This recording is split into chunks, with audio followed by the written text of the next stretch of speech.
And he lost his judgment. Next thing you know, he's stepped into the pond. And he said, well, while I'm here, I might as well piss. Okay.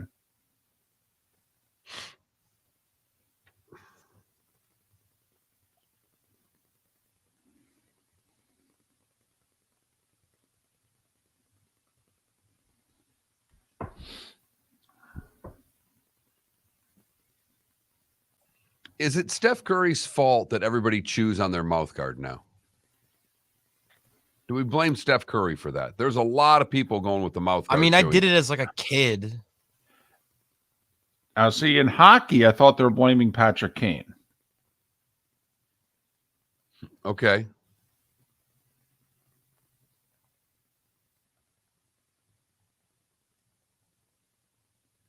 I will say, they even have that in 2K, where he's biting his mouth when he shoots free throws.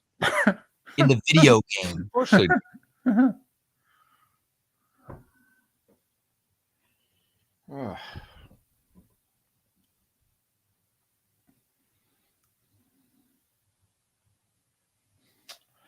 Thank you, Morning, Adam.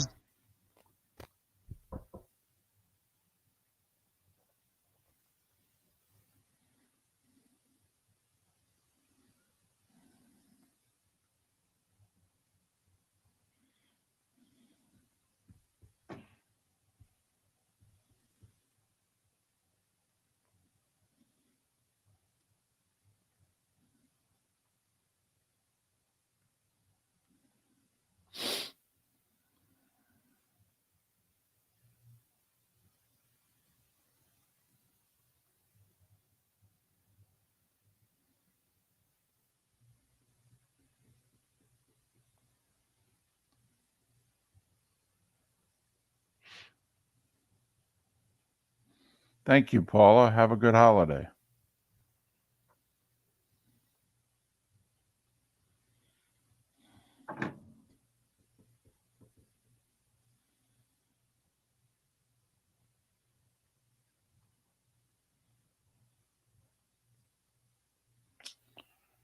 Whew.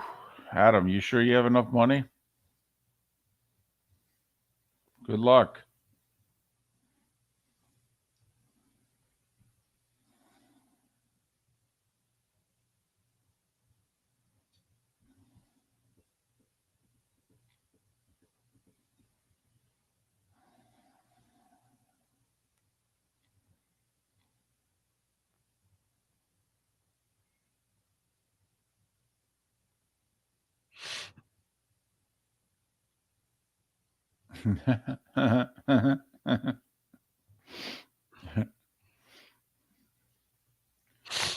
Is that because you spend all your money on us, Adam?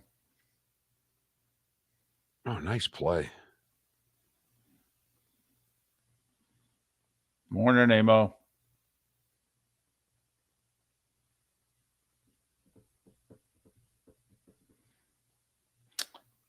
I was having a conversation with Fred last night for a little bit. Watching a little Florida State, Georgia softball. By the way, did you see what Michael Block shot yesterday? I did, yes. Doubled 3 of his, last 4 or 5 holes? Is that what he did? I just saw it was an 81. He started with 3 bogeys, 3 bogeys, a birdie, a bogey. So he didn't make his first par till the 6th hole, but he shot 37 on the front, 4 bogeys, 2 birdies. And then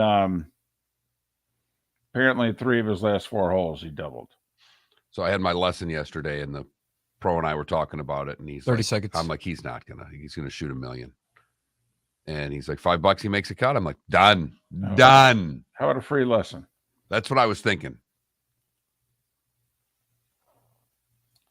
So afterwards, Block said, yeah, I kind of knew it was coming. He goes, I'm a little surprised it didn't happen on the weekend in Rochester. 10 seconds.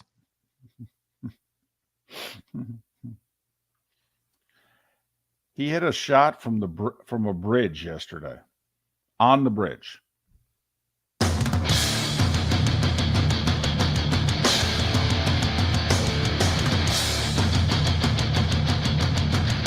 You are listening to Miller and Moulton, exclusively on the Florida Sports Network. And now here's Mark Miller and David Moulton. Top of the morning to you. Happy Friday, final one of May, as we head into the Memorial Day weekend. How the heck are you? Miller and Moulton here on the Florida Sports Network, floridasportsnetwork.com. Thanks so much for being with us. Top of the morning to you, Mark, in your Seattle Kraken t-shirt. How are you? It was at the top of the pile this morning, David. There's no real rhyme or reason. You just put them in a pile. The clean ones go on the bottom of the pile, and we just work off the top. Mark, I have to admit, it seems as if the favorite shirts, whether they have a collar or not, always are closer to the top of the pile. Sometimes they go in the bottom of the pile and you look and you go, no, this one here, I have to put this one on in the next 3 days. I miss it. I see what you're saying. And it happens from time to time because there are shirts that get skipped. Yes. In the rotation. There are definitely shirts that you say, and like my daughter bought me a cute shirt for Father's Day. I think it says best dad ever on it. That's not one that I wear out to the store, if you know what I mean. I might wear it in the house on a Sunday, but I'm not wearing it to work. I'm not wearing it out to pick up groceries. It just looks a little much. There are definitely clothes in all of our wardrobes, which might as well, if they went into a folder, the folder would be where when the laundry pile is really high. Like, oh, wow, we haven't done laundry. I got to clean my clothes. All right, I guess I'll wear this gray thing over here. I wear it about once a month. And my wife's a little OCD with the laundry, so I never have to worry about that. We never go that. Well, then if that's the case, you probably have. Do you have a third of a closet of stuff that you could probably give away today that you don't wear? Because they say, by the way, if you don't wear or use something in a year, give it away. Whether it's dishes, an appliance, clothes, whatever. Apparently, the rule of thumb is if you've gone a year, give it away. Red Cross, Goodwill, whatever it is you want to give it to, just give it away. I would say that's close. I mean, I try to rotate through the golf shirts, but down here, you can't wear the dark ones half the year because it's too damn hot. Damn, those 239 first world problems. Well, but I think you're right. Probably a third. That would make sense. But the Kraken gear always looks good. You know who looks good right now? The Boston Celtics. They really do. You know who they look like? The Boston Celtics. Yes. Yes, they do. They did something last night that only 14 other teams had ever done. Apparently 150 teams in the NBA have gone up 3-0. 150. And only 10% of the teams down 3-0 have ever forced a game 6. Boston became the 15th team out of 150 to be down 3-0 and force a game 6. Just a game 6, that's remarkable to me. That you just have a 1 in 10 shot to get to a game 6 down 3-0. Right, in the NBA, correct. What they're trying to do is become just the 4th team to be down 3-0 and force a game 7.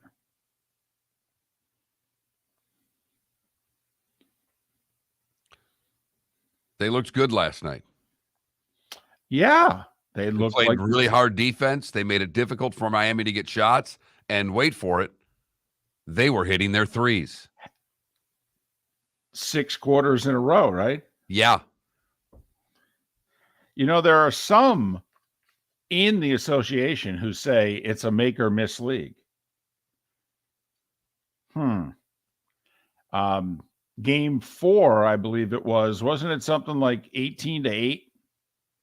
19-9? Something. I thought it was 18-8 in terms of threes made. Boston versus Miami. You get beat by 30 points beyond the arc. It's really tough to win. Well, last night it was 16-9. You get beat by 21 points beyond the arc, it's really difficult to win.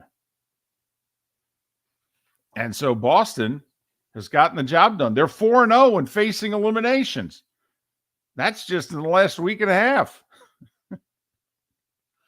So, hey, Mark, we thought we were going to have virtually no sports this Memorial Day weekend.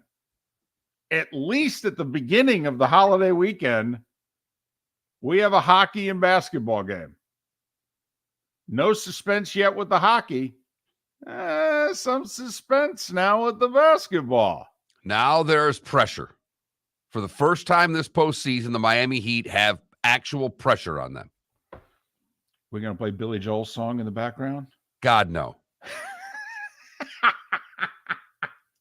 That's of all the Billy Joel songs, that is so terrible. Only Allentown's worse.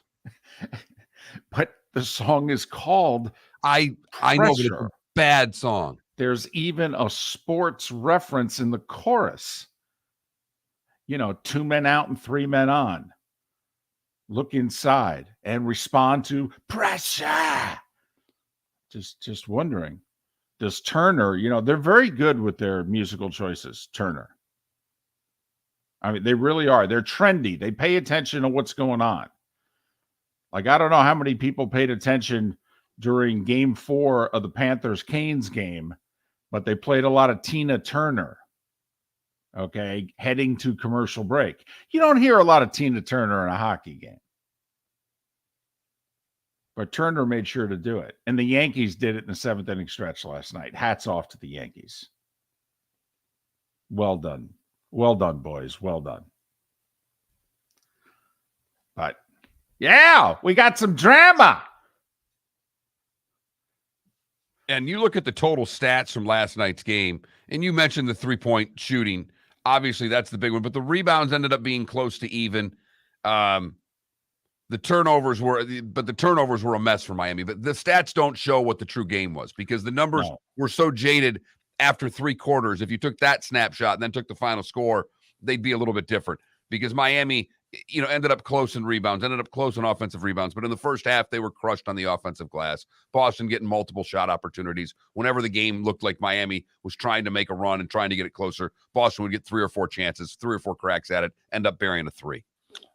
Yeah, if you look at the stat sheet, it'd be a very misleading. You just go, oh, well, Boston hit their threes, Miami different. Because literally they attempted the exact same number of field goals. I think rebounds were within like 1 or 2. Right.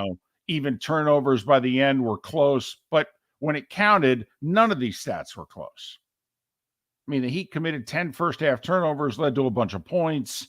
Even in the fourth quarter, the Celtics were up by 24 early in the fourth quarter. I mean, they took their foot off the gas.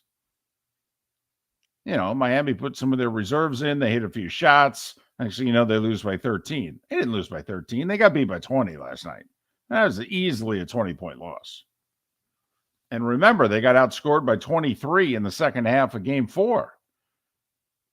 So for 6 quarters now, the Celtics have looked like the 2 seed, and the Heat have looked like the 8 seed.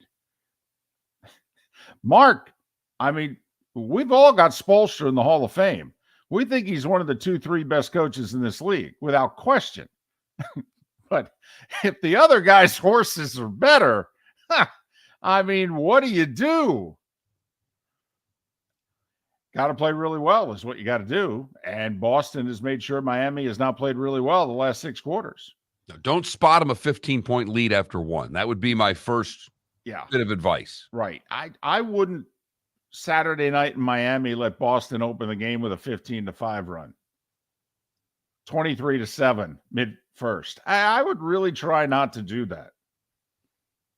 But that's me. So and yes, we know Miami's a banged up team right now, but that first half effort was bad last night. They turned the ball over way too much. No Tyler Hero, no Victor Oladipo, but last night, no Gabe Vincent. Out with an ankle sprain. So obviously, even if he plays in Game 6, not going to be 100%. But he had been arguably their 3rd best player in this series. And so they need him. They need him. And Boston actually winning a home game. How about that? And so now we got a little drama, got a little pressure. Horace had a really big lead, was just getting to the top of the stretch. All right. Now, all of a sudden, midway down the backstretch, Horace is looking over his shoulder going, oh, man, that sucker's coming fast on the outside. And he looks bigger and stronger and faster than me. We'll see. We'll see. The finish line's right there, boys. It's right there. One game. But we all wondered, would the team that we saw for 6 months reappear at any point in the playoffs? I don't know. The team last night looked an awful lot like the team we saw for 6 months. Just saying. So a game 6 is upon us in Miami this weekend. Can the Heat get it done at home, or will we be playing basketball on Memorial Day night in Beantown?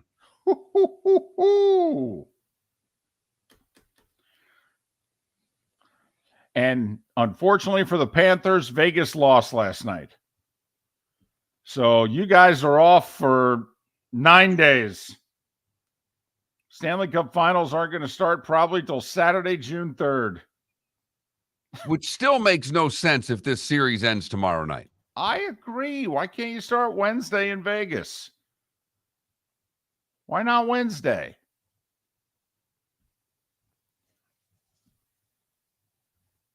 I don't get it. Don't get it at all.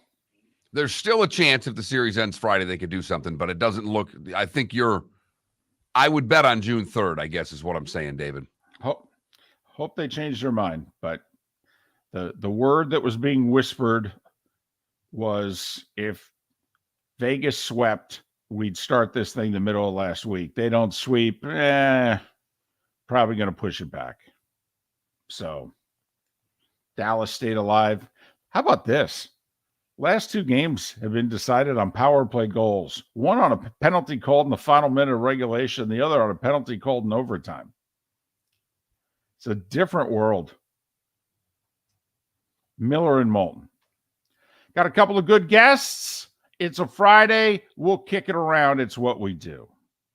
Hello, friends and family of Southwest Florida. Are you looking to tap into the electric vehicle market?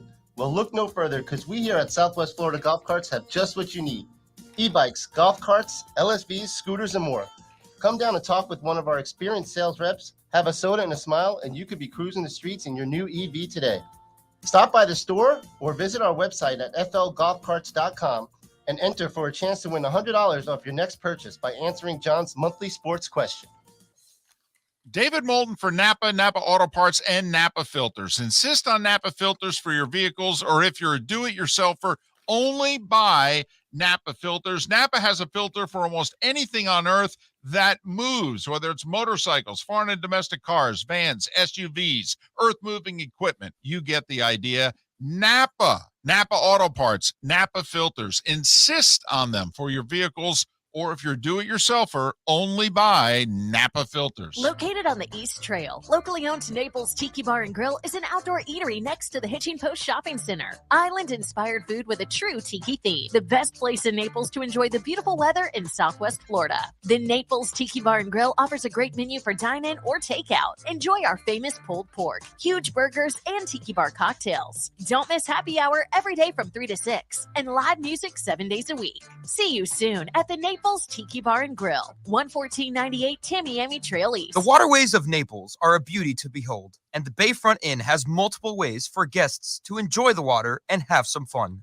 Gather your family and friends and enjoy a leisurely day on the water with a pontoon or deck boat. If you prefer to explore the waterways without a motor, the Bayfront has canoes, standboards, and kayaks. At the end of your journey, enjoy lunch or dinner at the Bamboo Tropical Bar and Grill. The Bayfront Inn. Something for everyone. On 5th Avenue in Naples. You were listening to Miller and Moulton on the Florida Sports Network.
Everblades are done, Paul. Everything I've heard about that, I know they lost in overtime. They're not coming back with this series. Hate to say it. Everybody I talked to said they were badly outplayed and won the game at home they won, and that they're playing against a better team right now.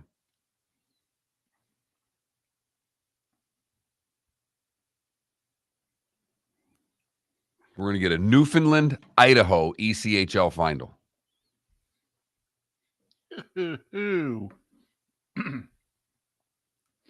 Although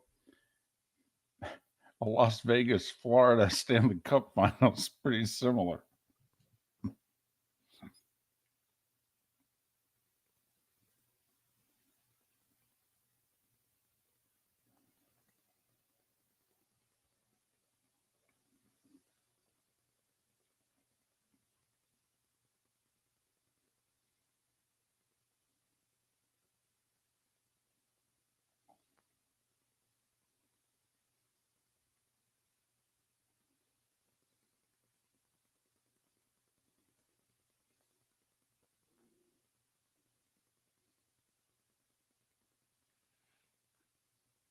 That's all right. The Calder Cup could have a Coachella.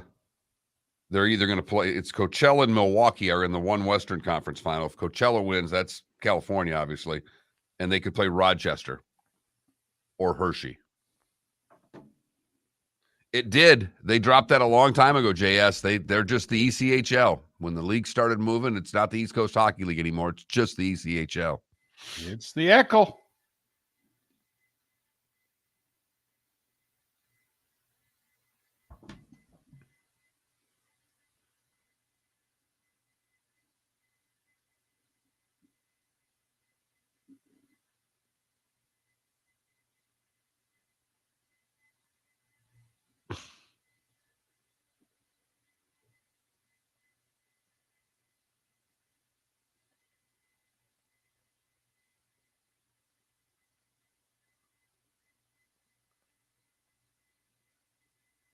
$15 seconds. Think Aaron Boone wants robotic umpires behind the plate?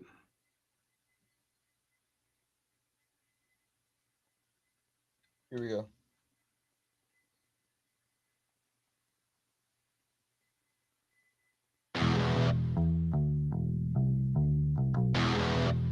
You're listening to Miller and Moulton, only on the Florida Sports Network. And now, here's Mark Miller and David Moulton. 21 minutes past the hour, top of the morning to you. Miller and Moulton, Florida Sports Network, floridasportsnetwork.com. Thanks so much for being with us. Do you think that the college football world is going to implode sooner or later? And by sooner, I mean the 12-team playoff goes into effect not this season coming up, but next season. Do you think the next round of realignment, if you believe there will be a next round of realignment? I do. Do you think that next round of realignment will take place before next season is underway? That's a great question. And I don't think so. Go ahead. If I could just clarify also, schools can announce, say, before Labor Day 2024, that they're leaving a conference. It may take them a little while to leave. There are contracts and all that, schedules. If you don't leave in time, schedules can't be made, etc. But in the next 15, 16 months, Mark, do you think that the upheaval will begin? I think it's already begun. In this sense, David, read an article with an interview with the Nebraska athletic director and comments in there, Nebraska president, rather, of the Nebraska president flat out saying that presidents are discussing this right now. University presidents this is what's being talked about at these different high-level meetings. And it all is around the ACC. So what is the Magnificent Seven What are they called? Yeah, but that's not good enough. Whether it's the Magnificent Seven or the Super Seven, or it's the, Elite Eight. 8 of the 14 schools have to leave the ACC to potentially, disband the conference. 7 won't do it. They got to get to 8. Well, you're right. But that 7 now has a little power, and they're going to work, just the same way the NFL didn't have enough votes to flex out Thursday night in March. They did by May.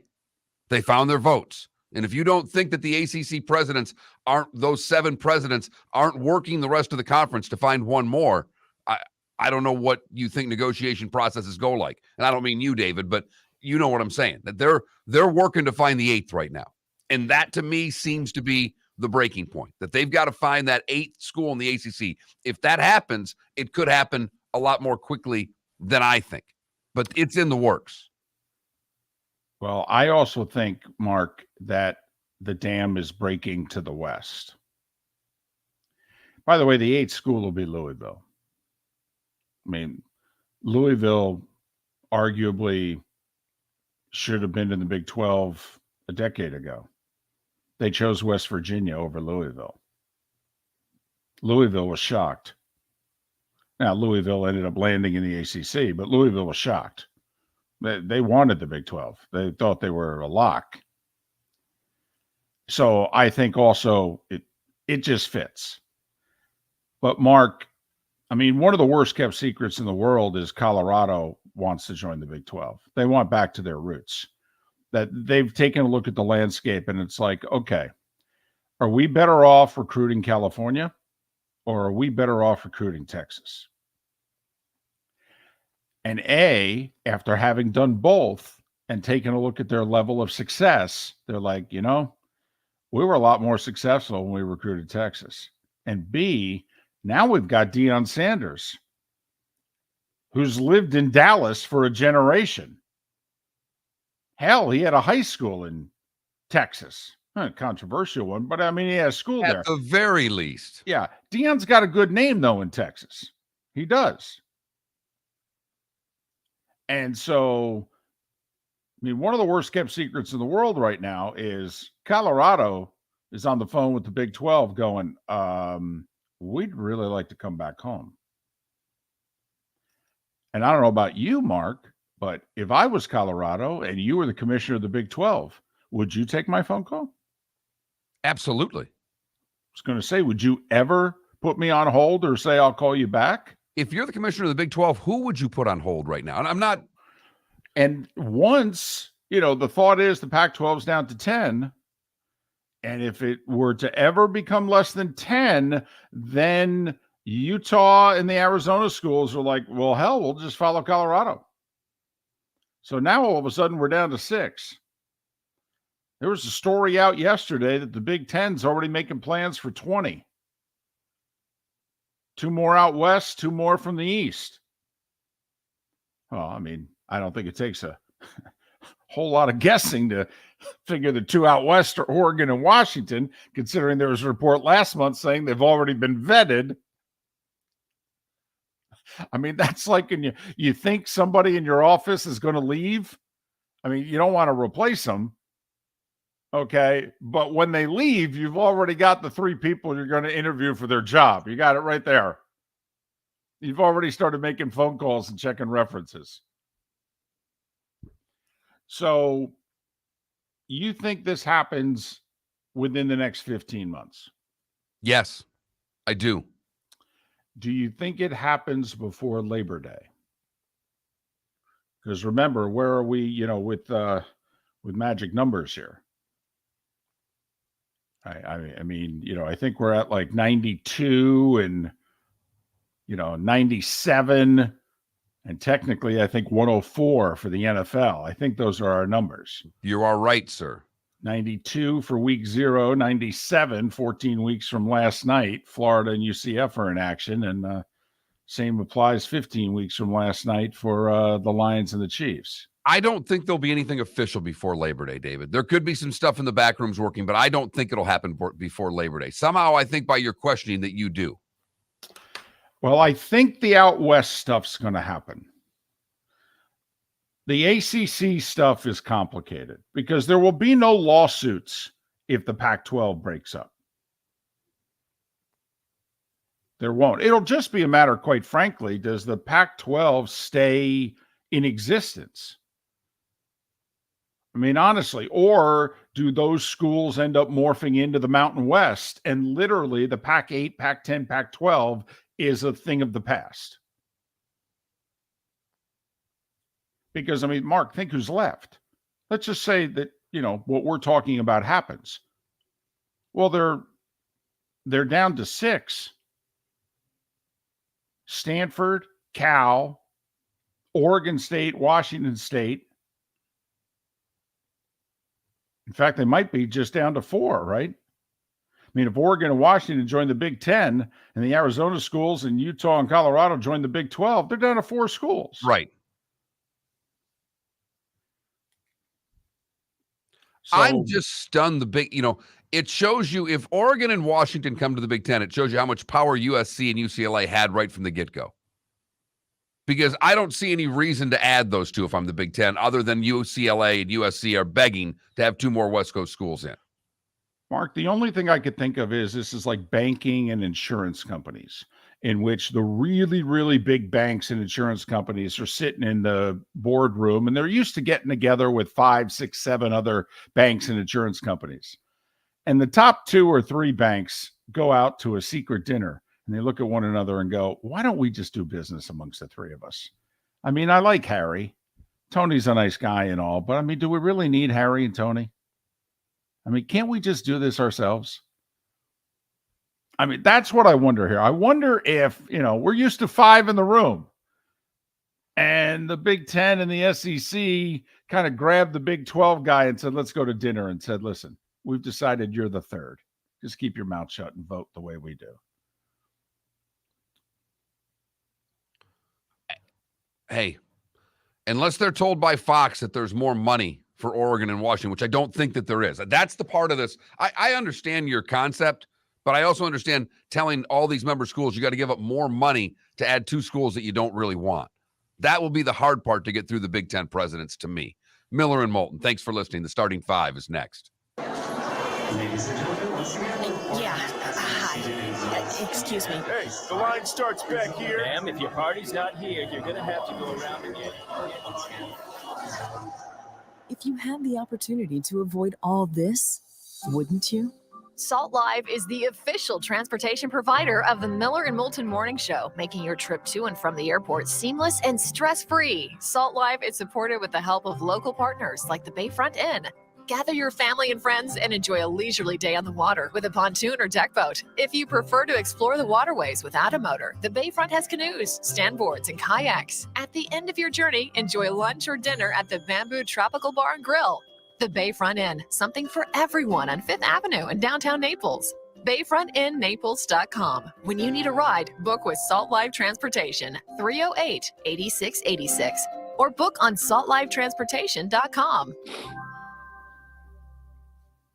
David Moulton for Napa Auto Parts, and Napa Filters. Insist on Napa filters for your vehicles, or if you're a do-it-yourselfer, only buy Napa filters. Napa has a filter for almost anything on earth that moves, whether it's motorcycles, foreign and domestic cars, vans, SUVs, earth-moving equipment. You get the idea. Napa Auto Parts, Napa filters. Insist on them for your vehicles, or if you're a do-it-yourselfer, only buy Napa filters. Located on the East Trail, locally owned Naples Tiki Bar and Grill is an outdoor eatery next to the Hitching Post Shopping Center. Island-inspired food with a true tiki theme. The best place in Naples to enjoy the beautiful weather in Southwest Florida. The Naples Tiki Bar and Grill offers a great menu for dine-in or takeout. Enjoy our famous pulled pork, huge burgers, and tiki bar cocktails. Don't miss happy hour every day from 3 to 6, and live music 7 days a week. See you soon at the Naples Tiki Bar and Grill, 11498 Tamiami Trail East.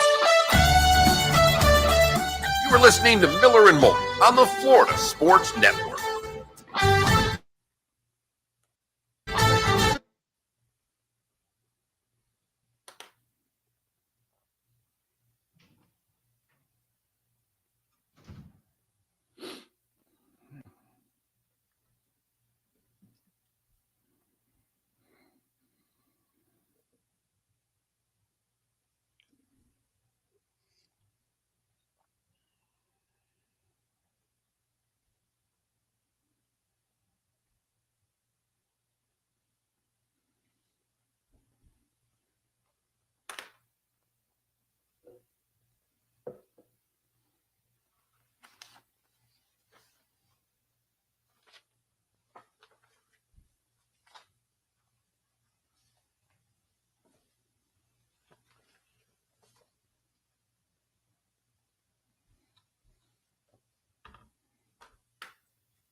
Softball, Ambien. College softball. Florida State, Georgia, 8 o'clock ESPN.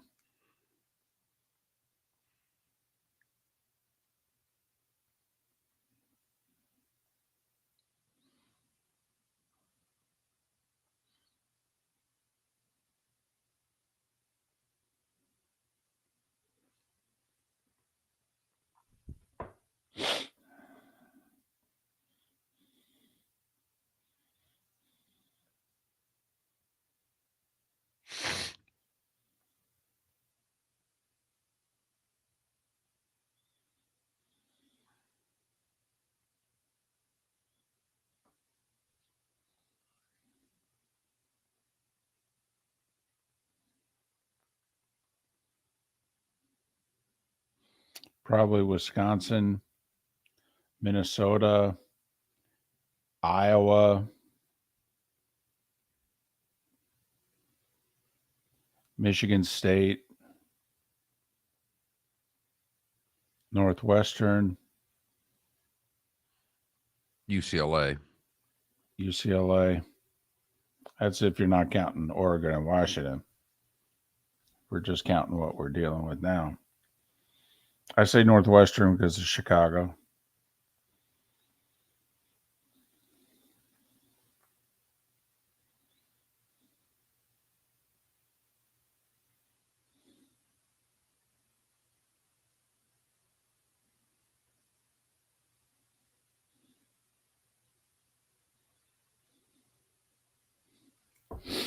Colorado in softball? I don't think so.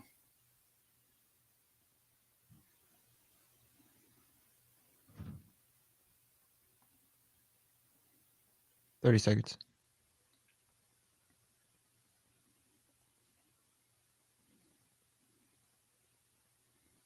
No. Got Utah and Washington from the Pac-12. And Stanford.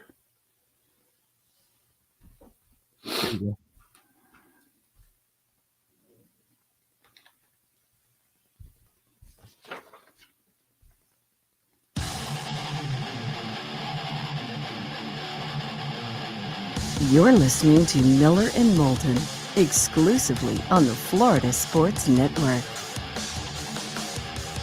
22 minutes before the hour, David Dwork will join us at the top of the hour. He covers the Panthers, which means he'll be working into June.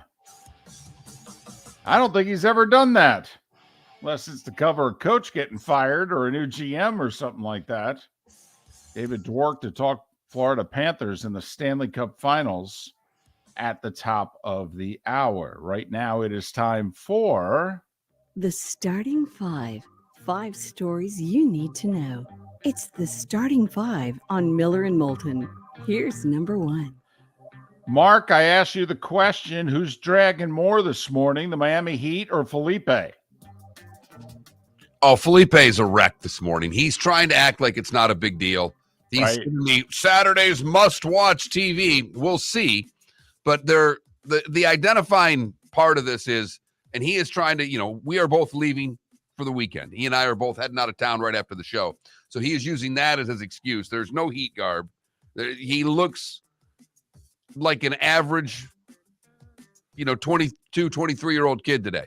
He is not the normal Felipe. Not even a Heat hat? Nothing. Wow. Not any Heat colors. Nothing. Wow. Very surprised. Can't even keep the stiff upper lip this morning. And that's because Boston jumped on Miami last night, 15-5, 23-7. I don't know if the Heat ever got it to single digits after that. They were down 15 at the half. Game not as close as the final score, 110-97. Is the second straight game that the Heat didn't get to 100, however. A lot like the regular season Miami Heat, who were bottom of the league in offense and offensive efficiency and shooting percentage and all that stuff. Celtics now 4-0 in elimination games. Remember, they were down 3-2 to the Sixers. And after being down 3-0, it's 3-2. They head to Miami, game 6 tomorrow. Celtics just the 15th team down 3-0 to force a game 6. They're trying to become just the 4th team down 3-0 to force a game 7. By the way, those teams, the Knicks in the 51 finals against the Rochester Royals, no mark. I did not cover that series. Dikembe and the Nuggets were down 3-0 to Stockton and Malone and the Utah Jazz in 94. Came back, forced a game 7. And I believe it was Portland 20 years ago. Dwork and Dallas got up 3-0 and Portland forced a game 7 before the Mavs won it.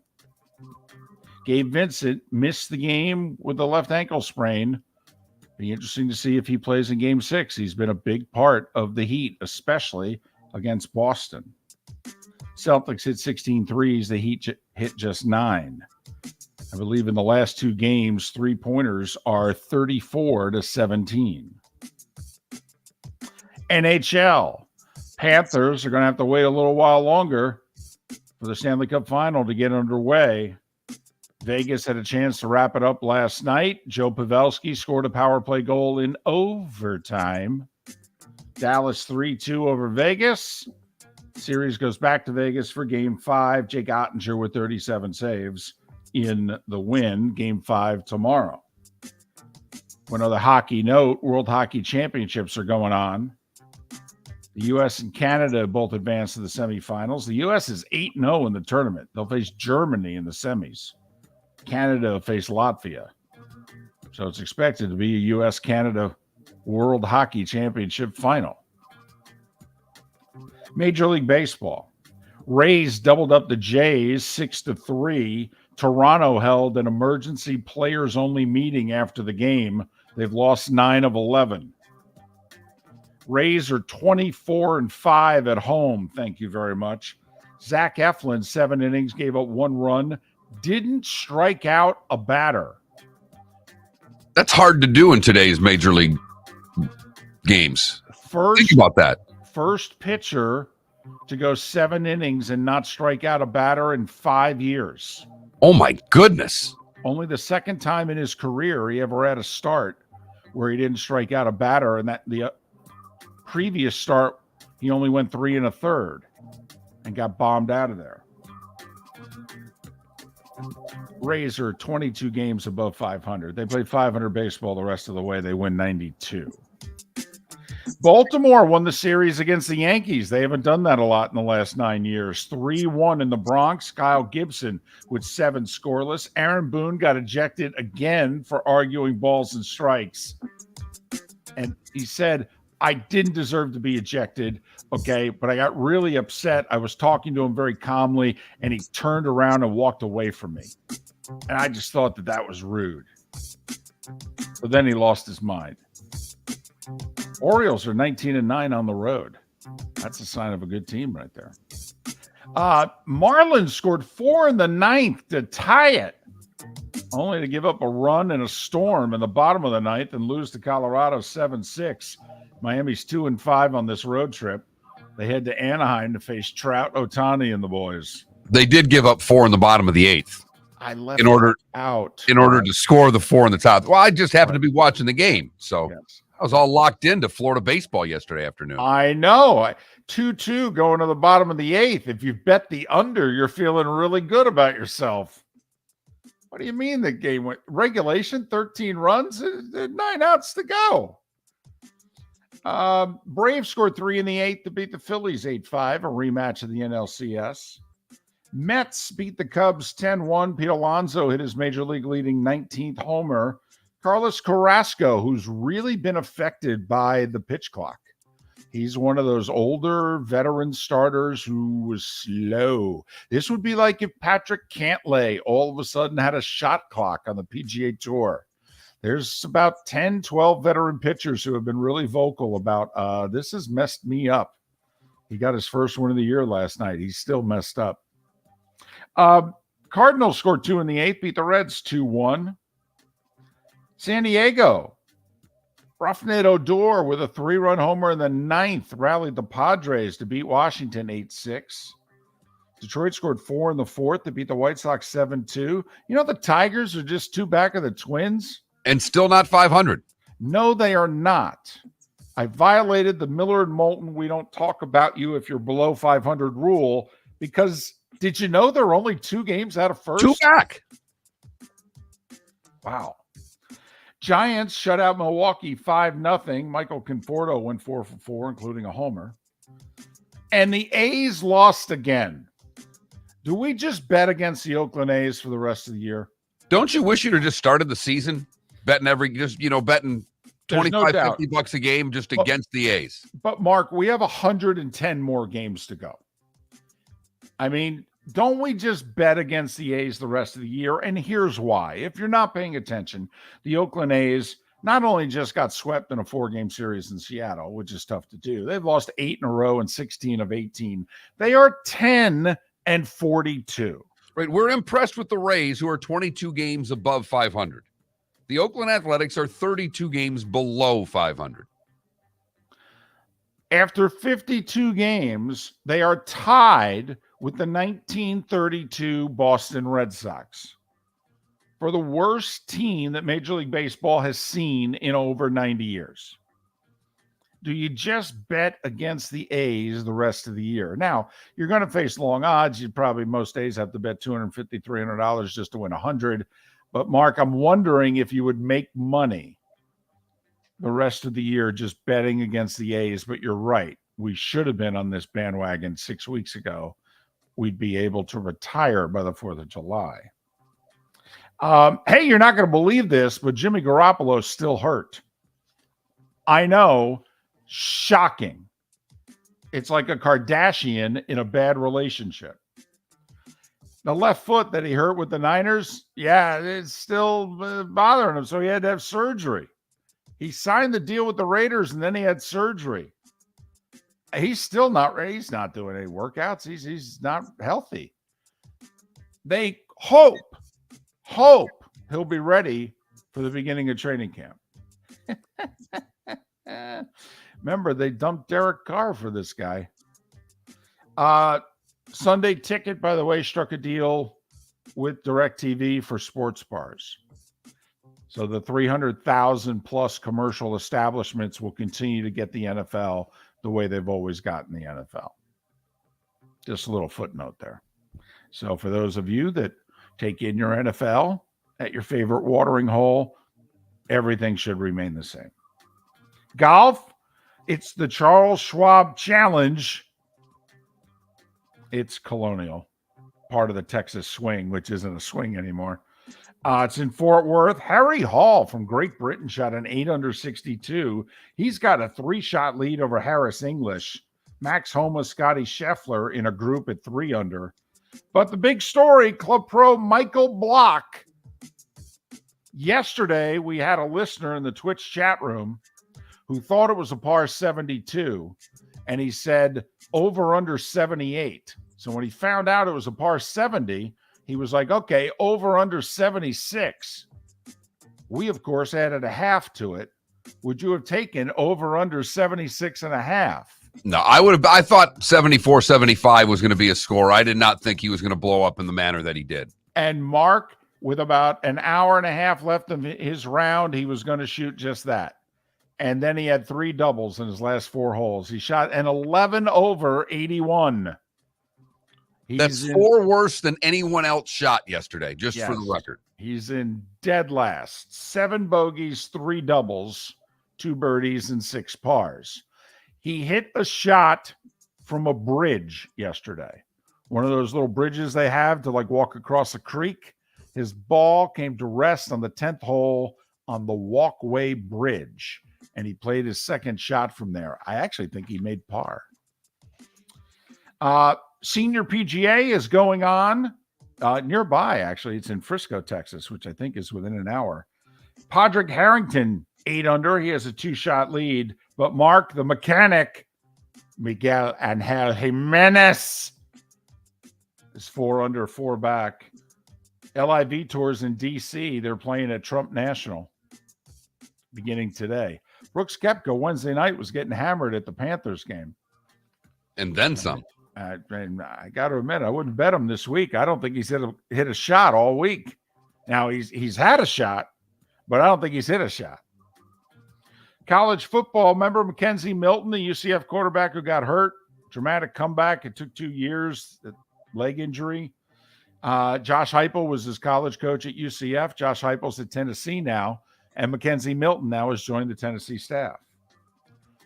Colorado set a single-day ticket record yesterday, selling single-game tickets. They sold over 11,000 of them in one day. Remember, this school has competed for and won national championships in this sport, and they've never been this cuckoo for Cocoa Puffs about football. This Dion phenomenon is truly a phenomenon. Their home opener, September 9th, week 2, they got Nebraska coming to town. And just go on StubHub or Vivid or anywhere you buy your tickets on the secondary market just to check the prices on that game. They are astronomical. You know what? Just for the heck of it, Alabama and Texas are playing that day, and Colorado and Nebraska are playing that day. I'll bet you can get into Bryant-Denny Stadium for less. Crazy. Yep. College baseball yesterday in the A-Sun tournament, both FGCU and Stetson were winners. In the SWAC tournament, Bethune a winner, FAMU a loser. South Florida continues their role in the AAC tournament. They mercy ruled UCF. They beat them 15-4 in 8 innings. ACC tournament, Miami won their first game, 4-2 over NC State. Florida won the top 10 showdown against Vandy, 6-3.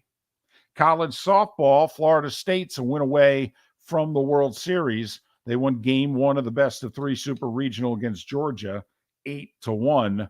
By the way, if you're looking for something to watch tonight, college softball and baseball will be all over the 4-letter network and various channels. Florida State softball at 8 o'clock on the mothership, as Dan Patrick calls it. So there. And at 8 minutes before the hour, that was the Starting 5 every weekday morning at this time on Miller and Moulton.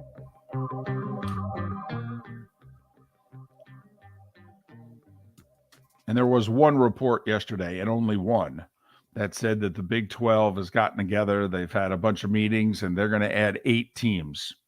They're going to go to 20. 4 to the west, 4 to the east.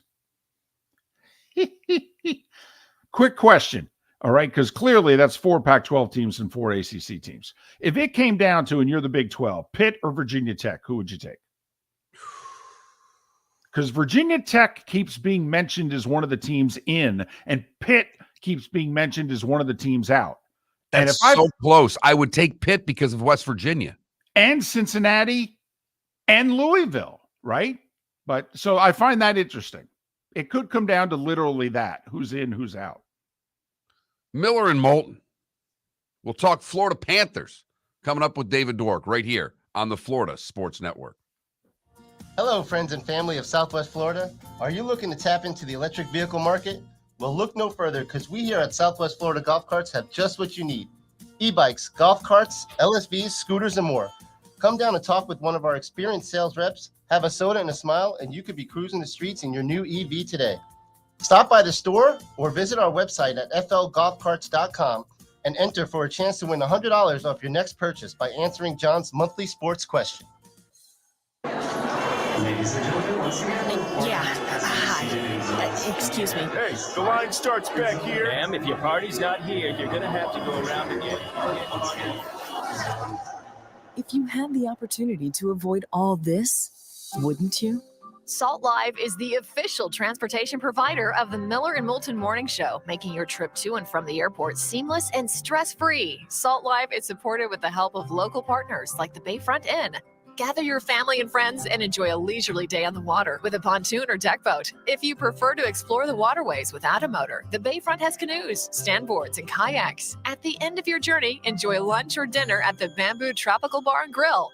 The Bayfront Inn, something for everyone on 5th Avenue in downtown Naples.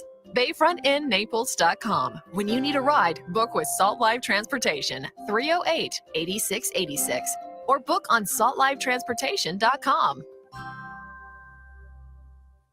David Moulton for Napa Auto Parts, and Napa Filters. Insist on Napa filters for your vehicles, or if you're a do-it-yourselfer, only buy Napa filters. Napa has a filter for almost anything on earth that moves, whether it's motorcycles, foreign and domestic cars, vans, SUVs, earth-moving equipment. You get the idea. Napa Auto Parts, Napa filters. Insist on them for your vehicles, or if you're do-it-yourselfer, only buy Napa filters. Located on the East Trail, locally owned Naples Tiki Bar and Grill is an outdoor eatery next to the Hitching Post Shopping Center. Island-inspired food with a true tiki theme. The best place in Naples to enjoy the beautiful weather in Southwest Florida. The Naples Tiki Bar and Grill offers a great menu for dine-in or takeout. Enjoy our famous pulled pork, huge burgers, and tiki bar cocktails. Don't miss happy hour every day from 3 to 6 and live music 7 days a week. See you soon at the Naples Tiki Bar and Grill, 11498 Tamiami Trail East. Miller and Moulton here for the Clutch Vodka Play of the Day. Mark, remember Nick Charles, Fred Hickman, the CNN Play of the Day? Yeah, CNN did a nightly sports show. That was a while ago. Yes, it was. Just work with me. Everyone liked the pod, the Play of the Day. So how about we have the Clutch Vodka Play of the Day? Sounds good. Fun. Smooth. Like Clutch Vodka. Listen weekday mornings for the Clutch Vodka Play of the Day. That's Clutch with a K.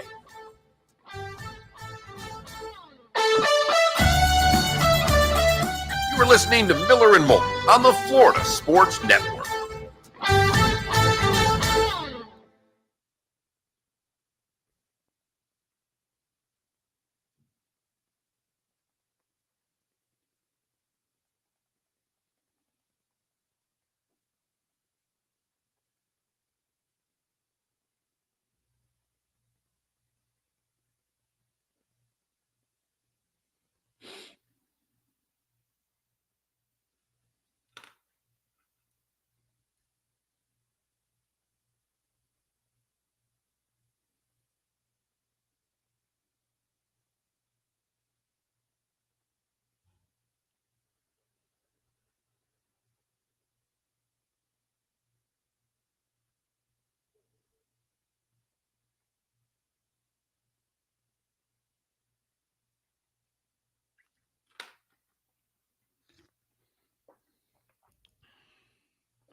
I think the Big Ten's got to make one last big push to Notre Dame. I think you just put the offer in front of them. $75 million a year. We'll guarantee it to you. Period. End of sentence for the next 7 years. That's why I don't think Oregon and Washington are a dunk. Take it or leave it.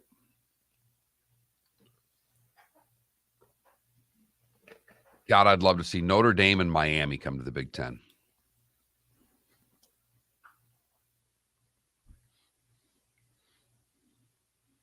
In DC, the fact that Michael Block shot 81 saying that the Oak Hill setup was simple. The Oak Hill setup wasn't simple.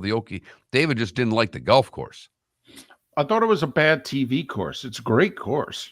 Okay, I just think it's bad for par 70s. First of it wasn't simple. When you win when there's only a handful of players that are under par, it's not simple.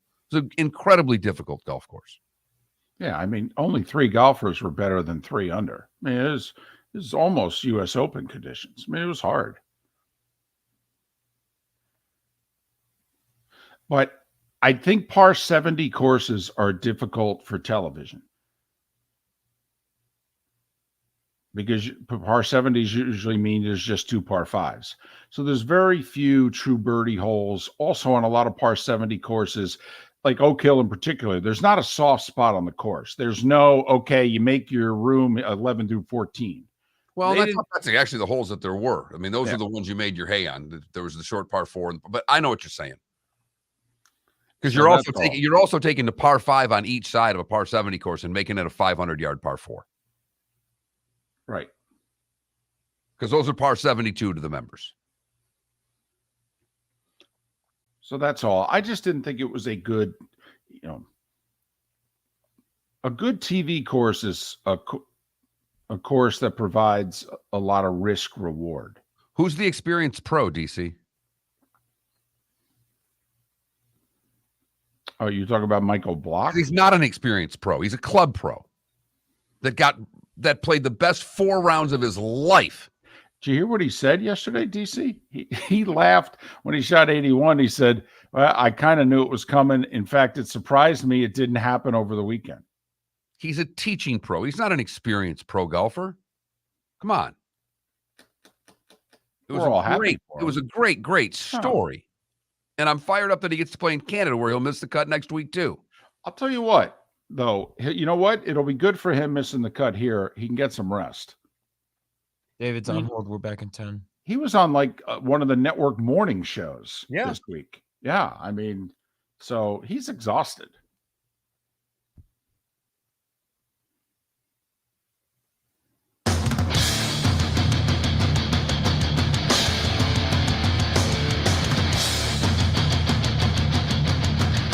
You are listening to Miller and Moulton, exclusively on the Florida Sports Network. And now here's Mark Miller and David Moulton. It is hour 2 of Miller and Moulton on this Friday, the final such one in May as we head into Memorial Day weekend. We will not be with you on Monday. Have a safe and fun holiday weekend. And if you can, take a moment and recognize why it is a holiday weekend. David Dwork is kind enough to join us once again. He covers the Florida Panthers for a living. Channel 10 in Miami, writes for the Hockey News, also part of the Chirpin' the Cats podcast. And by part, I mean he hosts the thing. Follow him on Twitter at David Dwork, DWORK. David, it's David and Mark. Top of the morning to you. How are you? Top of the morning, gents. I'm still running on fumes, but the best of fumes ever. Have you had a chance to take 10 minutes and to sit back and just look at this from afar and go, I'll be damned? Yeah, I mean, I've been just because, just a little David history. I've lived down here my whole life. I followed this team since it started. I grew up playing hockey, watching hockey. I was a fan before I ever got into journalism. So this is, it's deep rooted with a lot of us. And watching everything that's gone down and the way that it's gone down in the playoffs with the dramatic wins, the overtime, the Sergei Bobrovsky playing out of his mind, squeaking into the playoffs as an 8 seed. There's so many things. Like I wrote a story yesterday, just kind of going through the process of how it all happened and all the cool stories that have been told. And yeah, it's been amazing. Like I don't know how else to describe it. I'm trying to keep my cool and play the professional card because that's my job. But it's been so cool just to be a part of. David, I was asked yesterday by my co-host if this has legs, and I mean for the future, because we all know a couple of years ago the Florida Panthers were getting outdrawn on television by infomercials. New ownership has made strides. Tickets went up last year after the President's Cup season.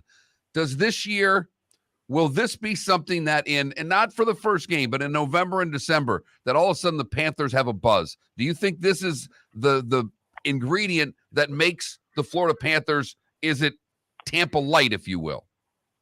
Yeah, actually, as the season was going on and the struggles, we weren't sure how it was all going to play out. Like that was kind of my solace, was that we knew this was going to be a rough season, that they were going to really struggle to get going. They were going to have salary cap issues. They had to clear out for most of the year. The guys that were out during the year, they're going to have a lot more cap space to spend this offseason. They're going to be able to replenish some of the depth that went away after last year when they lost Marchment, when they lost Giroux, the guys that they traded for, Noah Chari, obviously, Huberto and Weidor were done. But no, it's been, looking at this team, you would almost think like they're built to last longer. Like a lot of their core is locked up for the next 2, 3, 4 years. Barkov and Kachuk are locked up to like 2030. So yeah, this season, there would have been more excuses about a failure this season to look ahead to than if not. The fact that they're going on this insane playoff run is it's icing on a massively large cake, because they really weren't even supposed to be here. There was a team that didn't qualify for the playoffs that finished with more points than the Panthers. Ironically, it was Calgary Flames. So yeah, we're playing with house money at this point, and this is a team that is absolutely built to succeed for the next several years. What about off the ice? I mean, you're a native. 4 years in a row making the playoffs. Now, last year, President's Trophy, won a round. Obviously, the run this year. They had this run 27 years ago. It didn't necessarily stick. You think things are different? Years ago. And, that was still an expansion team that was trying to build them. They went on, and perhaps equally miraculous, surprising, just a lot different than what we're seeing this year on their playoff run.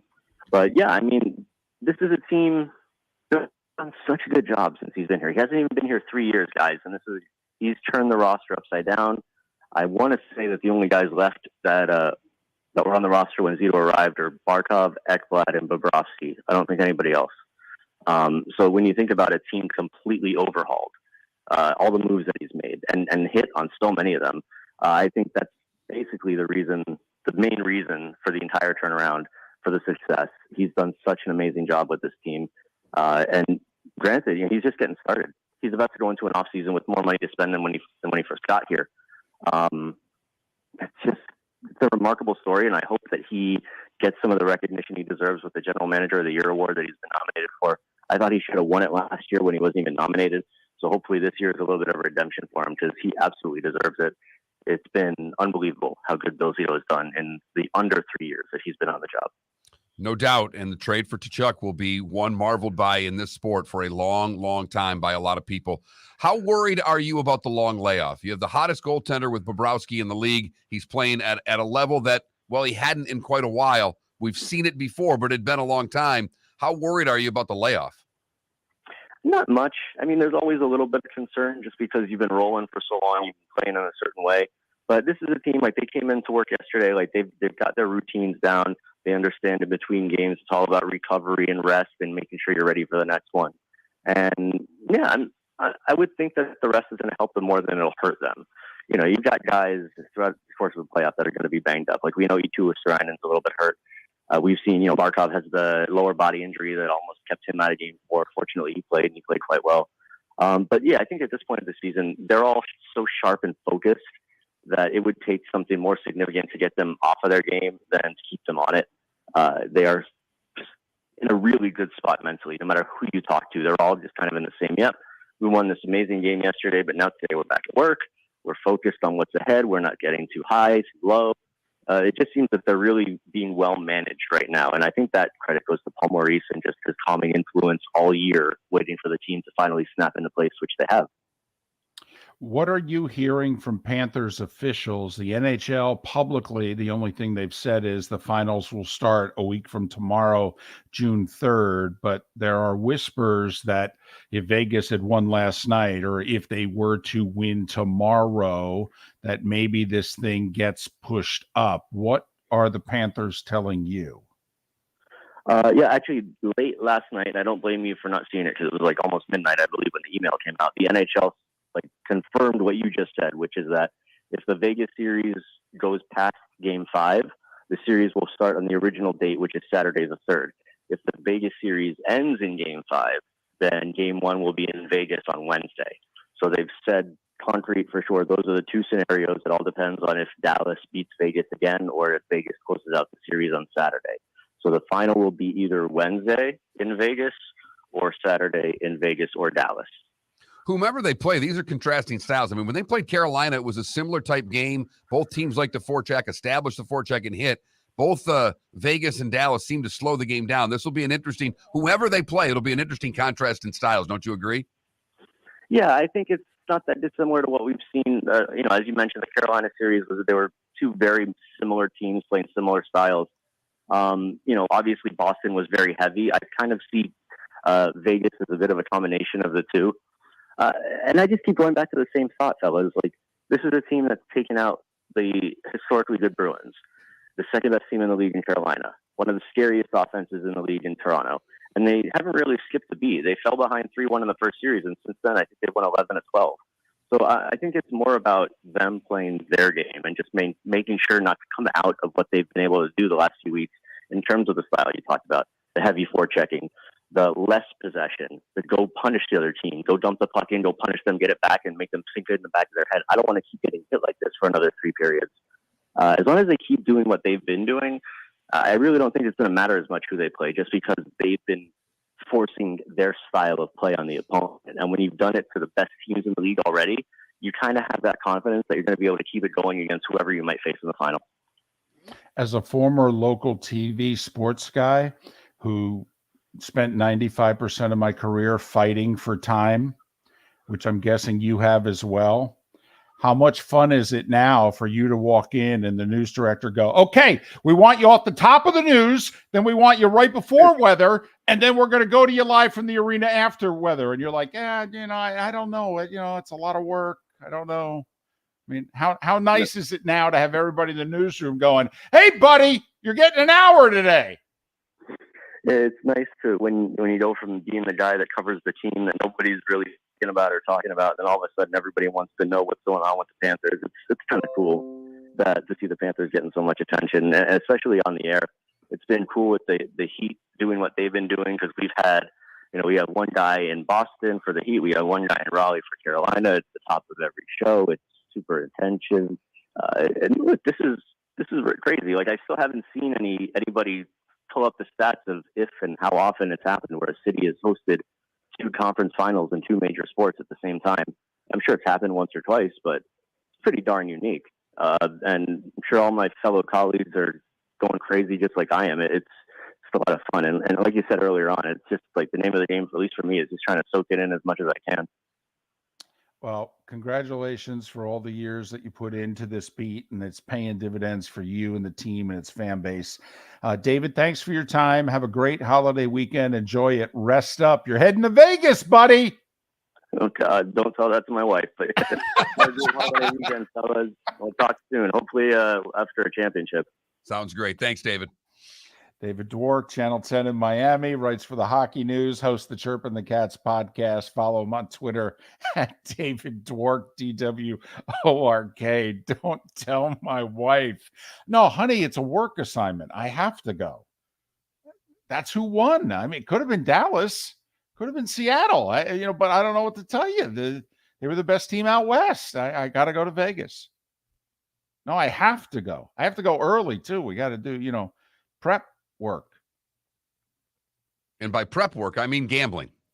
Well, no. Shoot arounds, honey, and the whole deal. Any slot machines at that pregame skate?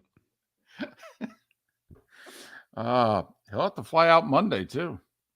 All right, if Vegas wins tomorrow. So that's it, official, huh? NHL sent that out. We didn't see that. We didn't get that email. So if Vegas wins tomorrow, the finals start Wednesday. If I had to guess, I would guess Wednesday, Friday in Vegas. Monday, Wednesday, Friday for games 3, 4, and 5. But they go 2-2-1-1-1, don't they? Correct. So if I had to guess, I would guess Monday, Wednesday, not next week, the following, would be the Panthers home games. I'm not even going to try to guess. I'm going to try to find that email. Look at you looking for the facts. No fun. No, it's not. It's not nearly as much fun as guessing.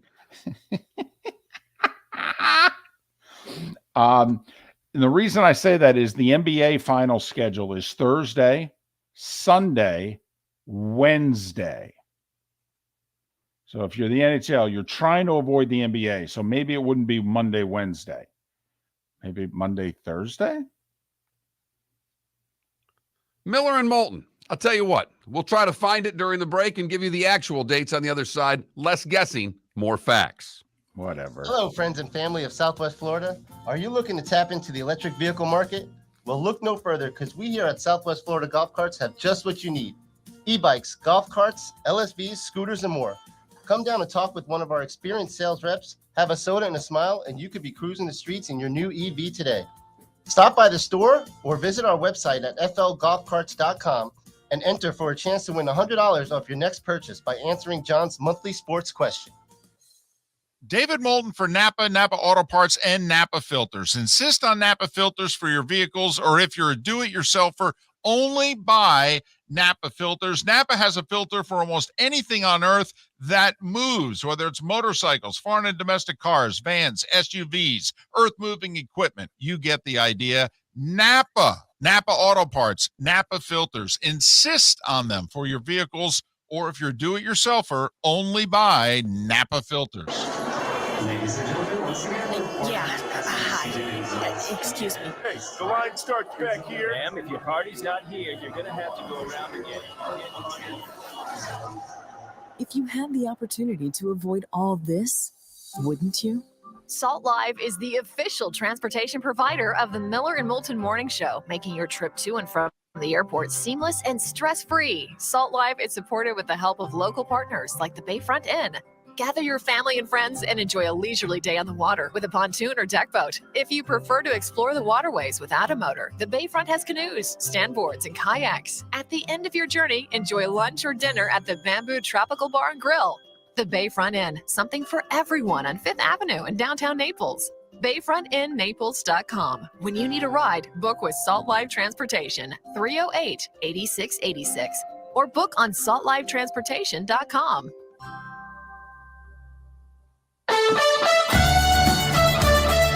You are listening to Miller and Moulton on the Florida Sports Network.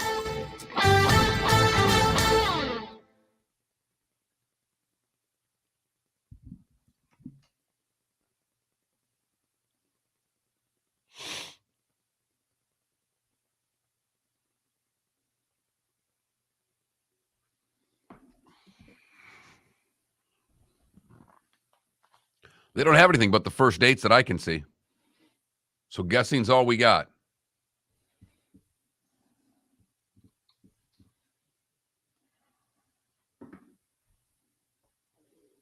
Stanley Cup Finals. If you were the NHL. Okay, here we go. Here it is. Wednesday, Saturday. If it starts, it goes Wednesday, Saturday in Florida. I've got them right here. You mean in Vegas? Yes, Wednesday, Saturday in Vegas. Monday, Thursday in Florida. And then Saturday, Tuesday, Friday.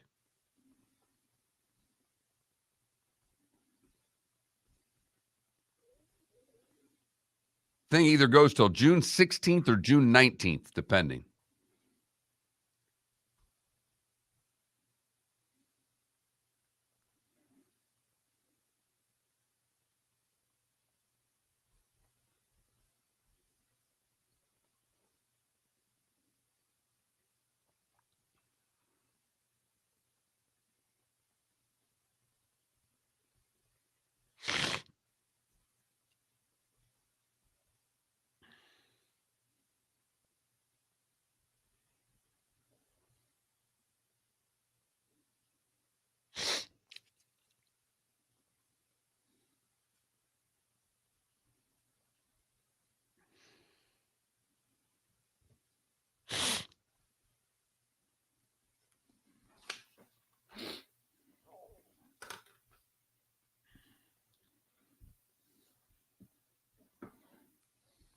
Yes, Ambien.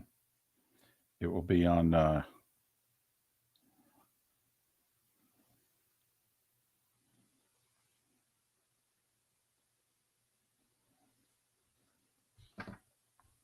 so potentially Ambien next week. Let's just say Vegas wins tomorrow. We'd get hockey Wednesday night.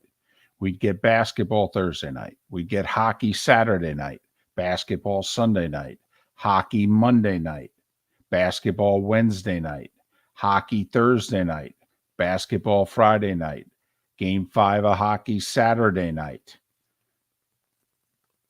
Then we'd get basketball on Monday, hockey potentially on Tuesday, game 6, et cetera, Thursday, Friday.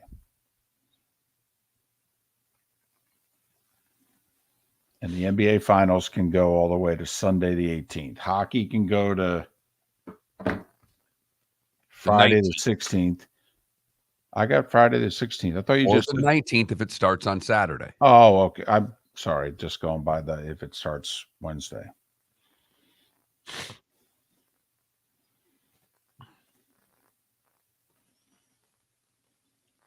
Yeah, I mean the dates of like the Saturday, Monday, Thursday, Saturday, Tuesday, whatever, like the 3rd, 5th, 8th, 10th, 13th, and 16th are all for sure. It's just whether game 1 is the 31st, and then that would, or the 3rd.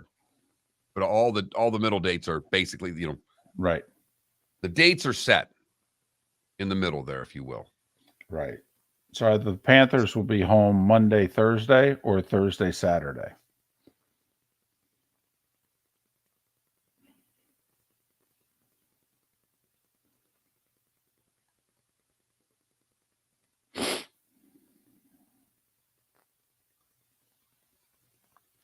Ambien, I'll be very curious. If the Celtics come all the way back, obviously the audience will be double what it would have been for the Heat. But this would be a real test for both leagues. Vegas, Florida, and if it's Denver, Miami, I mean, this is... By the way, I think that if Boston completes this comeback, they're winning the whole thing.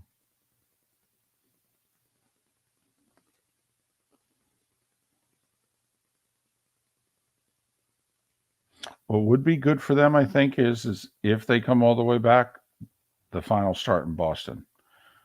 So they could just hang out. Take and lose game one. Right. Exactly.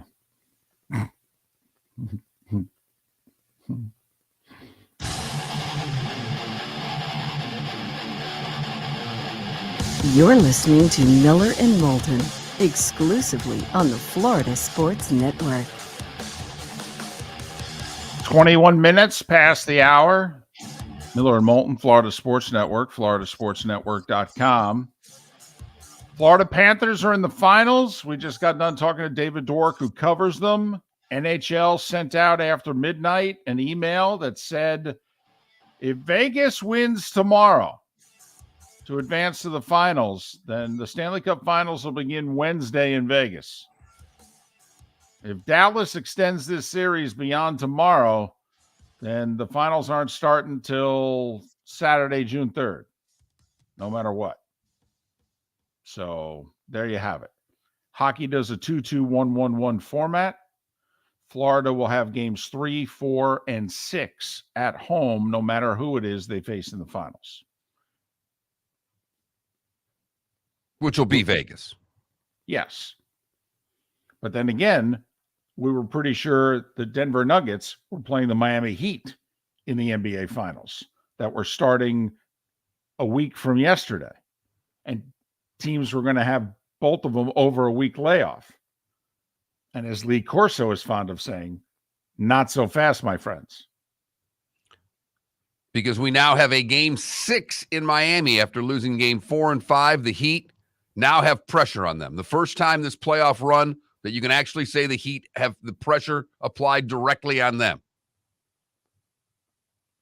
6 bad quarters in a row for the Heat, 6 really good quarters for the Boston Celtics. Celtics had 4 players score between 21 and 24 points last night. 4. Heat didn't have one guy score 20. Boston had 4. By the way, did you hear? I mean, Brogdon, apparently the news came out yesterday, the injury that he's been playing with. No wonder he's not playing well. For goodness sakes, he's got like a torn tendon in his forearm of his shooting hand. I mean, not a surprise he all of a sudden's not shooting the ball well. I mean, he's injured. Trying to play through it. Heat, of course, have plenty of injuries. Had another one last night. Gabe Vincent, who got hurt late in the Game 4 loss, sprained his left ankle, didn't play at all last night. He's been arguably their third best player. They'll probably have him tomorrow night, 70, 80, whatever percent. Boston, 150 teams have been down 3-0. This is only the 15th to even force a Game 6. And only 3 have forced a Game 7. My $20 mark, and trust me, after backing up the Heat in Game 4, that's about all I have left. I was going to say, do I have to borrow you $13.73 so you can get to that number? No, I went out yesterday. Okay, I delivered a few pizzas. Okay. I didn't know if that $20 was partially my $13, and I guess actually 83 cents, not 73 cents, because I knew you were down to $6.17 in the account. That's a fair ask. Okay, considering I depleted all of our funds. All right, that's a very fair point. I just went out, I earned a few shekels yesterday. I can make the $20 bet. Now it's just a matter of, Moulton's $20 on which team, Boston or Miami. Gut feeling. Just your gut right now. My gut tells me the Heat get it done in 6. And I thought that yesterday when I picked Boston to win Game 5. There's no way to me that Boston was losing 3 consecutive home games in this series. the very quiet, tired, almost in a fetal position in the corner, producer of the show, Felipe Alvarez, diehard Miami sports fan, which means he's constantly jumping on and off a wagon, and you can get hurt doing that. Okay. And emotionally, as I did last year, by the way. Right. He's emotionally very fragile right now. And just curious, Felipe, how fragile are you? My $20, who's winning tomorrow night? I'm taking the Heat, and I talked about it with Mark before the show. I'm not hitting the panic button until the Heat lose Game 6. And I'm not saying they're going to lose Game 6, but if they do, that is when the button is going to be smashed. So if the Celtics open Game 6 on a 15-5 run like last night, you will not be hitting the panic button. You'll be saying, guys, we got plenty of time. Plenty of time. Well, the Heat had a whole other half to try to do something. I'm just saying. I mean, because, and believe me, Felipe, I've been here. Okay. The best hockey team of my life was down 3-2 in the conference finals and down 2-0 after the first period of Game 6. I've been in this spot in which you think, OMG, it's happening. Okay. And I didn't panic. Now, if they had ever gotten down 3-0, it would have been full-fledged panic. But I kept it together. And I'm just wondering if the Celtics open Game 6 the way they have played the last 6 quarters. I mean, 15-5 last night, 23-7 to start the game last night. I'm just wondering, can you handle that or will you crumble? A 15-point lead in the NBA these days means nothing. Okay. Duncan Robinson can catch fire and that lead can end. Look at him. Look at him. I will say Miami has done such an impressive job coming back in the playoffs. Yes. That last night it took me, and I had to watch till about mid-4th quarter before they said, right, all right, I'm going to go to bed now. Yeah. I mean, it was 5 minutes left in the game, I think, and that time out, and I went, all right, I'm going to shut this off now and go to bed. They're not coming back at this point. But, I mean, I give the Heat the benefit of every doubt because of their ability to come from behind and the way, I mean, even the interview, Coach Bo's just, no, we'll just keep playing. Just keep playing. It's no worries. Again, I've seen championship gold my life as a Heat fan. I have never seen a team with this much resilience. Well, and I'll say this, the last time they were in this spot, if you thought at all that the Heat were under a little bit of pressure in Game 6 against the Knicks jumped out to a 14-point first quarter lead against the Heat in Game 6 in Miami. I mean, it was 31-17 late first quarter. And obviously we know how it ended. Time now for our Clutch Vodka play of the day. Felipe, what do you have for us today? Well, the Dallas Stars did their best Boston Celtics impression last night, green. And also, they won Game 4 after being down 3-0. Clutch. Robertson on the right wing side, got it into the slot. Here's Hintz, drags it, saved by Hill. He's face down, the puck is loose. Up top, Heiskanen, left side shot, score! Pavelski, a one-timer! Joe Pavelski keeps the Dallas season alive and sends this series back to Vegas. How funny would it be if they pull a Boston Celtics and go on a little run here? Stars win, keep their season alive, but Panthers are waiting for the Golden Knights.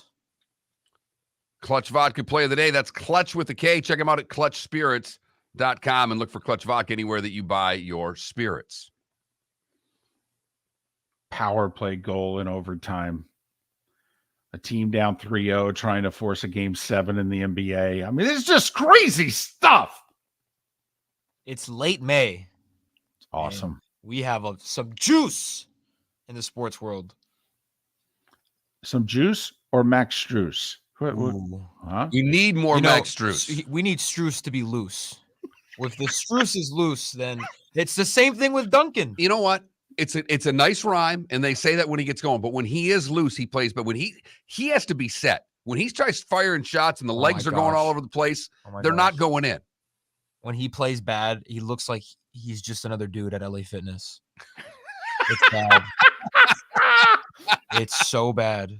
I'm thinking about joining one of them. And if Max Strus starts looking like me, the Heat are in trouble. Are you going to start playing pickup ball if you join one of them? No, but they got a pool. You know me in a pool, Mark. Yeah, they don't really. lap pools that people work out in, they're not really fond of the fat guy jumping in doing cannonballs. Don't know what to tell you. Don't give me the membership then. Okay? No food and drinks by the pool either. I don't eat or drink by the pool, but I do cannonball. You don't drink by the pool? I was about to say, what the hell's the point of having a pool if you don't drink by it? Go to a pool outside. I swim in a pool. That's what I do. I'm one of those, I go in the pool, I swim, I go out, I'm probably done. That's it. It's Memorial Day weekend. You're supposed to sit, eat, and drink by the pool. Cannonball when you get warm. Wow, I'll try that this weekend. David Moulton for Napa, Napa Auto Parts, and Napa Filters. Insist on Napa filters for your vehicles, or if you're a do-it-yourselfer, only buy Napa filters. Napa has a filter for almost anything on earth that moves, whether it's motorcycles, foreign and domestic cars, vans, SUVs, earth-moving equipment. You get the idea. Napa Auto Parts, Napa filters. Insist on them for your vehicles, or if you're a do-it-yourselfer, only buy Napa filters. Miller and Moulton here for the Clutch Vodka Play of the Day. Mark, remember Nick Charles, Fred Hickman, the CNN Play of the Day? Yeah, CNN did a nightly sports show. That was a while ago. Yes, it was. Just work with me. Everyone liked the pod, the Play of the Day. So how about we have the Clutch Vodka Play of the Day? Sounds good. Fun. Smooth. Like Clutch Vodka. Listen weekday mornings for the Clutch Vodka Play of the Day. That's Clutch with a K. Hello, friends and family of Southwest Florida. Are you looking to tap into the electric vehicle market? Well, look no further, because we here at Southwest Florida Golf Carts have just what you need. E-bikes, golf carts, LSVs, scooters, and more. Come down and talk with one of our experienced sales reps, have a soda and a smile, and you could be cruising the streets in your new EV today. Stop by the store or visit our website at flgolfcarts.com and enter for a chance to win $100 off your next purchase by answering John's monthly sports question.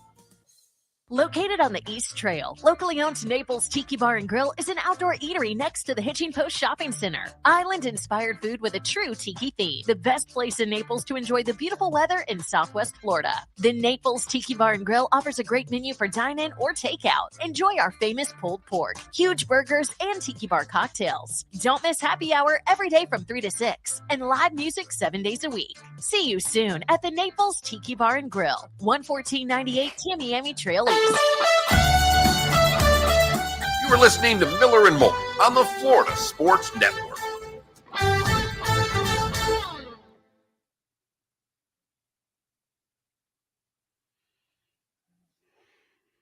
It's not bad, Michael. I would go with the Nuggets retro tee, David Thompson style. Totally. I need new t-shirts. Need about 5 or 6 new t-shirts. I think I'm going the Carver High one though first.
You know, that Super 70 Sports has a tweet out with a photo mat on there, and it says, "This generation will never understand the joy of taking your film here and then letting some weird stranger look through all your personal blank and then give you back photos in an envelope later." It is really astonishing, the number of people that got to see all your photos.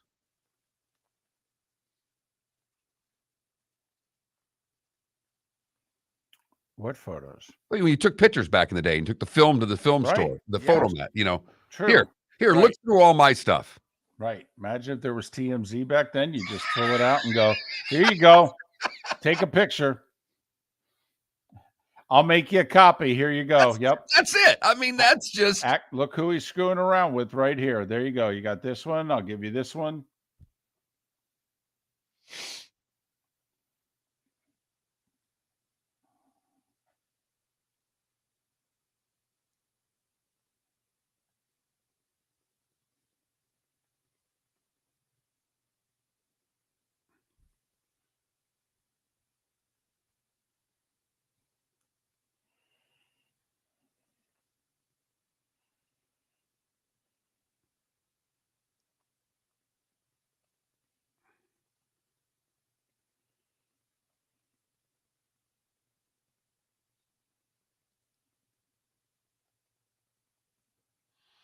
Miami has a 29% chance to win Game 6, according to ESPN Analytics. I was just looking at that. Here we go again.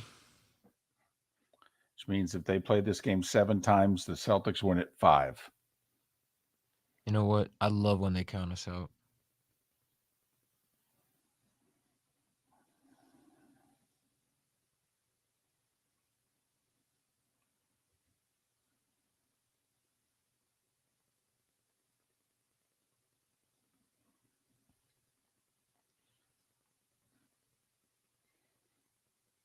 Have you seen the $2 billion Powerball story? No. Oh. I'll throw it at you coming out of the break. All right. I'd love to win one of those. Well, as the story alleges, you don't necessarily have to win it. Oh, can't wait to hear about it.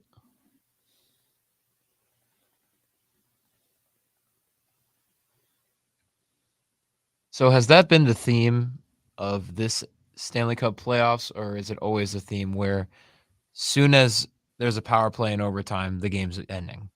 Well, no, the rarity is getting a power play in overtime. Right.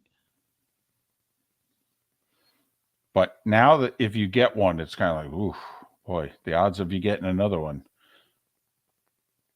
There's really 2 penalties that you're expecting them to call in overtime, and only 2. One, if there's a high stick that draws blood, and you're like, well, they got to call it. And if the guy shoots the puck over the glass for a delay of game, which is an automatic penalty. Otherwise, you're expecting the refs to let everything go. That's why with a minute to go in regulation of the Panthers-Carolina game, when Jordan Stahl, and did he trip the guy? Yeah, he got this, and the guy lost his edge.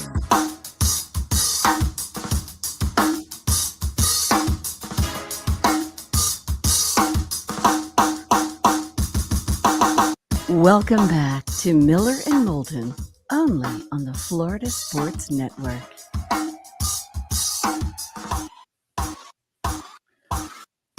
"22 minutes before the hour. Final Friday of May as we head into Memorial Day weekend. Hope you have a safe yet fun weekend. Please take a moment during the weekend to recognize why it is a holiday weekend. Miller and Moulton, the Florida Sports Network, floridasportsnetwork.com.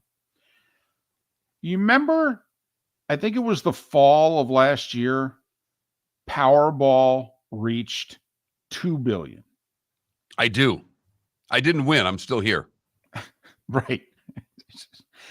And I think that both Miller and Moulton had agreed to give the other enough money as a parting gift so that they wouldn't have to continue to do a show either.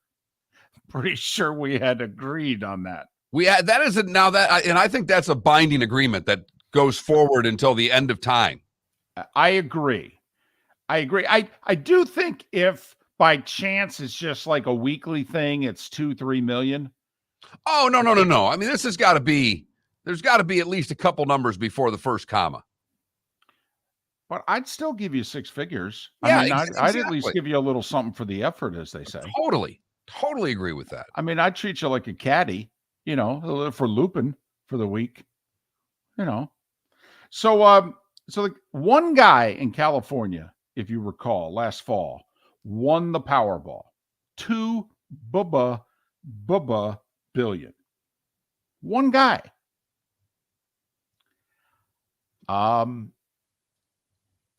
A guy claims he stole the ticket from him. He was served with papers. Yeah. He now has a $25.5 million Hollywood Hills estate. Mm-hmm. Yep. Edwin Castro is the lottery billionaire. He's the one in the palatial estate. He was served with papers saying, dude, you didn't buy that ticket. I bought the ticket. You had a guy steal it from me, and you didn't necessarily deny it either, because when I confronted you about it, you said, well, listen, we'll split the winnings. And then, of course, the ticket ended up being the winning ticket, and you pretend as if you don't even know me. Jose Rivera claims he bought the ticket.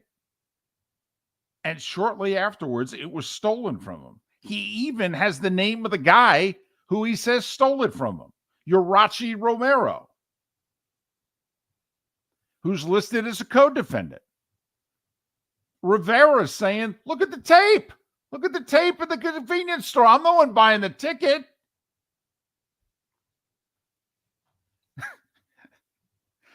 This seems a little nuts. Come on, this would be an all-timer, right? An all-timer? Stole the $2 billion ticket? Right. But wait for it. So I bought the ticket. You used Felipe to steal the ticket from me. Right. Okay. I confront you before the drawing and go, Mark, come on, man. I bought the ticket. And you allegedly say, whatever. Listen, I tell you what, we'll just split the damn thing. Then I win / you win. And then you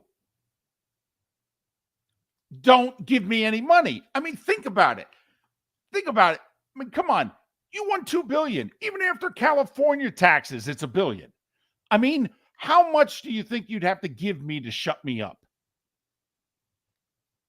You got $1 billion.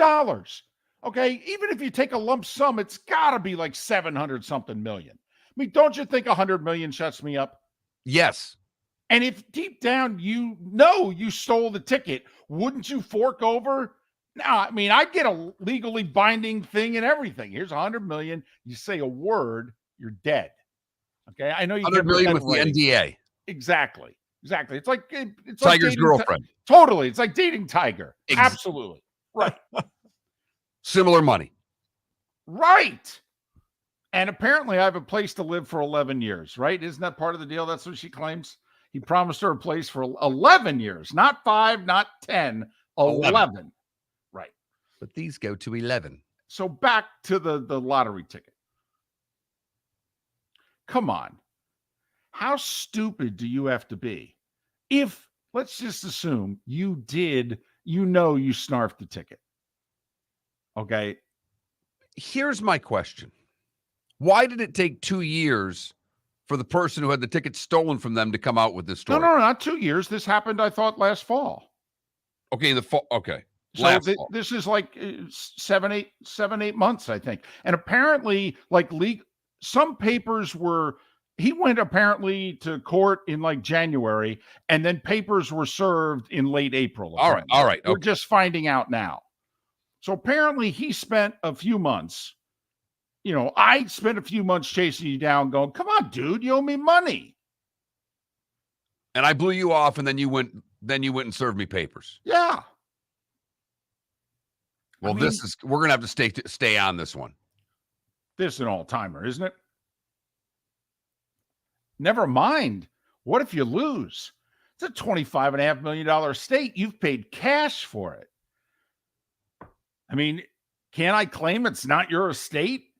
Give me the house. By the way, I get the winnings and the keys.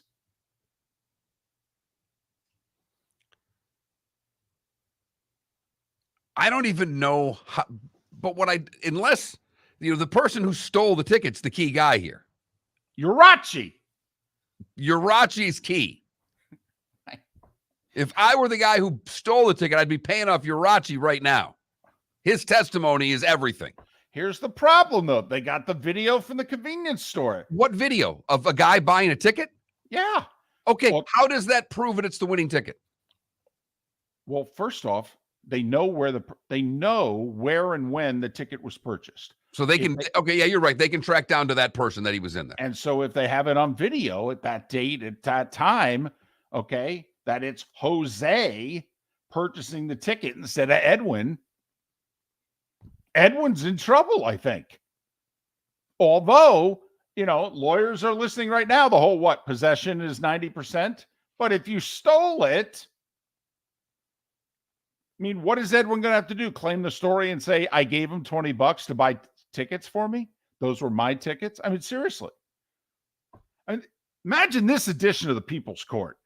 This would be amazing. I think I'd rather have Judge Judy on it than Wapner. Well, listen, if I'm the guy who claims that the ticket was stolen, I definitely want Judge Judy because she's ruling for me. If the video of me purchasing the ticket is there, I want Judge Judy. That money is mine. She will have my back.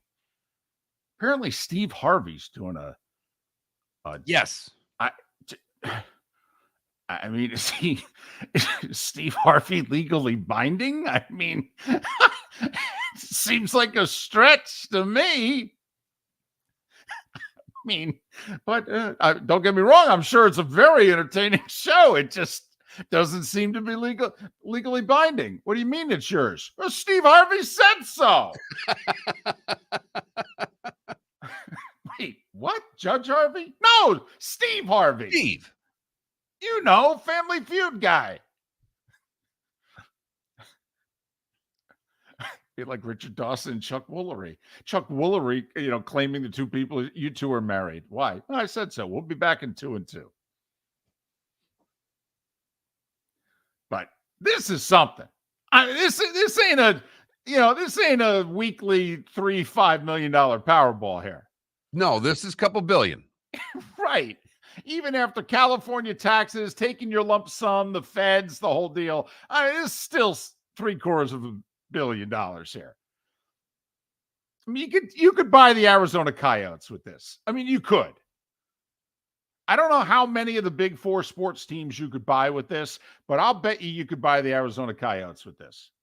By the way, did you see Hartford's trying to step up and say they want the Coyotes? Yeah.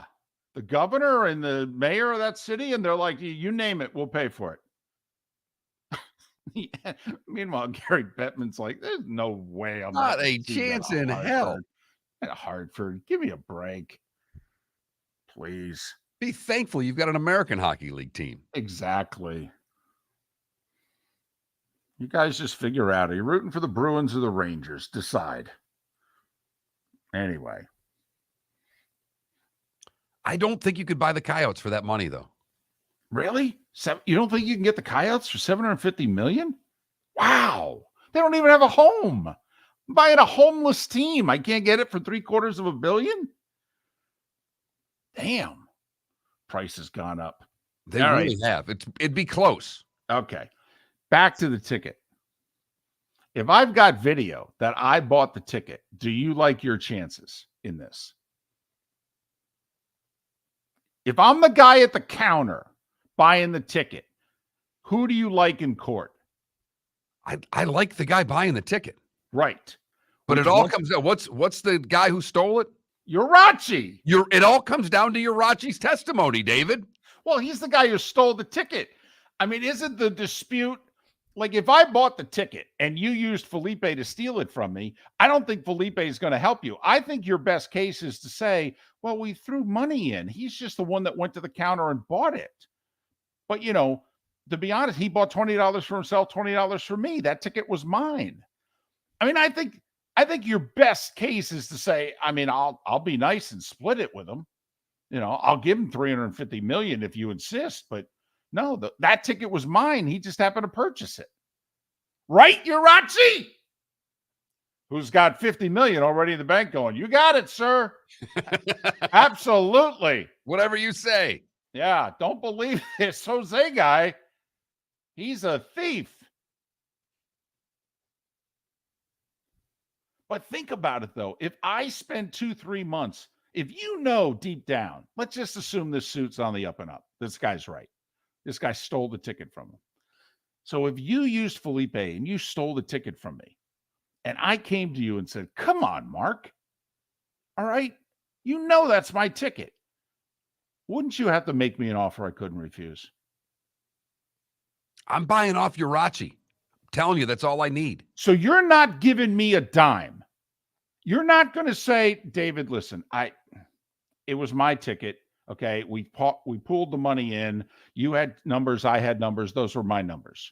Okay. And you could just say, listen, put it this way, Mark, if it was in reverse, okay, I would say to you, fine, 100 million. Okay. 100 million. Will you leave me alone for 100 million? Can we put this behind us for 100 million? What would you say? I'd say yes. Thank you. Thank you. That's what I don't understand here, which is part of me that thinks that deep down the guy's like, I didn't steal it. But when the other guy actually names a third person, no, Urachi stole it. And I got to think the police get one of these stolen lottery claims every day, so they're not all that interested. Yeah, but boy, if you're the lottery committee, this is a big deal. You got to investigate this. And this ain't your, weekly 2 million. This ain't even, what does it go back to? 20 million? Powerball go to 20? So, 20. Yeah. I mean, this ain't even 20.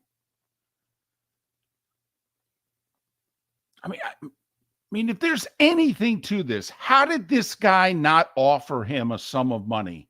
I mean, does it really matter if you have 700 million in the bank or 600? I mean, does it matter? I mean, Mark, you could have kept saying no to me. Honestly, I would have been willing to go, I cut it in half. I'd say, listen, after taxes, which by the way, I had to pay. Okay. But it's 750 million. Okay. For the effort, since I went through with the taxes and I'm the guy that everybody's now soliciting to get money from, and nobody's going to know who the hell you are, I'll give you 250 million. Done. I mean, at what point I can buy you off, right? Yes. But I'm easy to buy off. I don't know about easy. You just got $250 million. I'm easy to buy off. I mean, come on. You know what it would take for me. I know. Lifetime number 3 value meal at McDonald's, a few bucks. A few food walk away right. Easy. I mean, $2 million and a few gift cards. Done.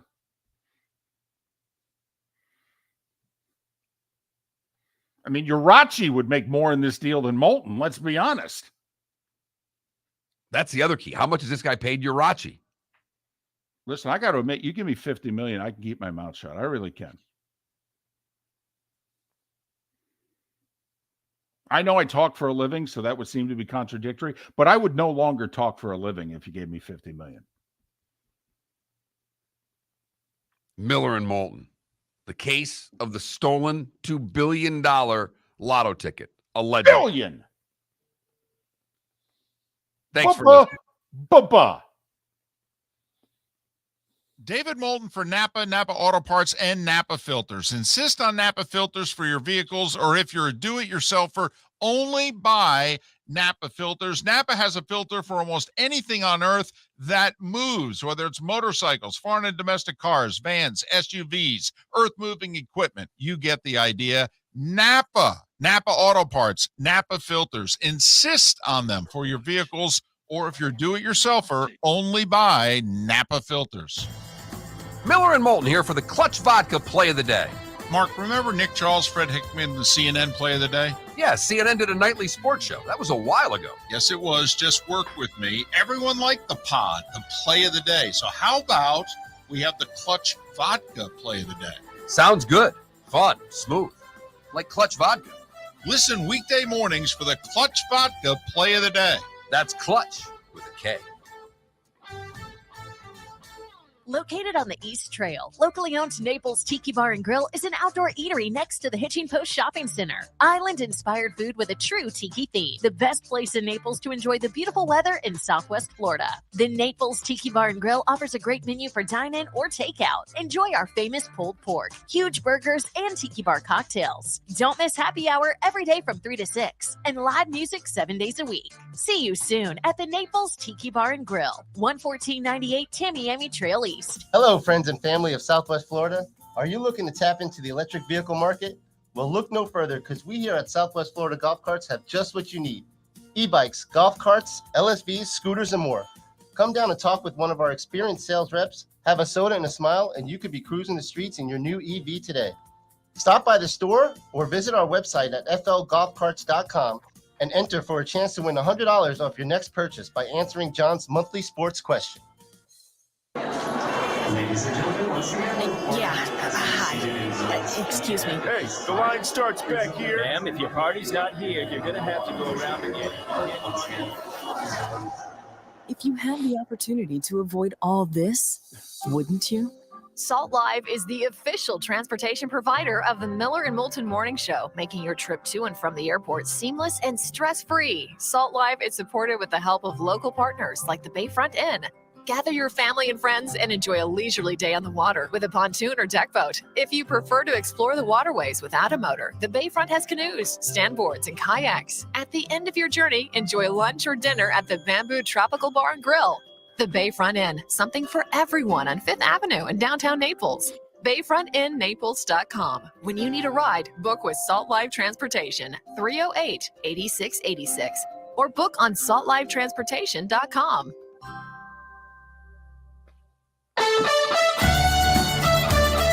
You were listening to Miller and Moulton on the Florida Sports Network.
You got anything here? I was just going to go Memorial Day. What are you grilling? Have a little fun. I don't have any great stories. I was going to do that last segment. You had that one. So either that or we go back to the heat. Want to do it as a short segment? Sure.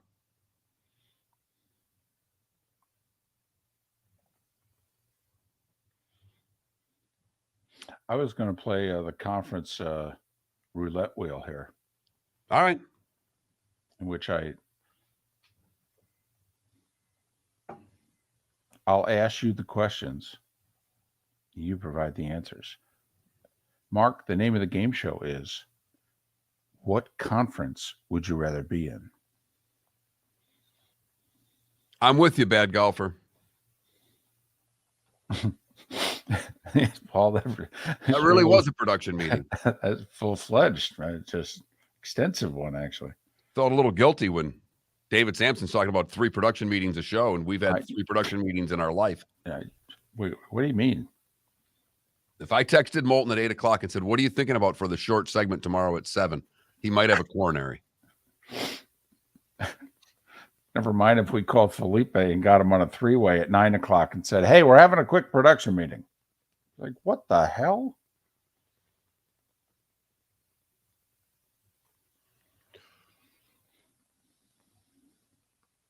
Yep, Blades lost in overtime. It's tied at 2. Well, but see, Hobbs, here's the problem with buying me a franchise. Do I have to work it? I mean, that's.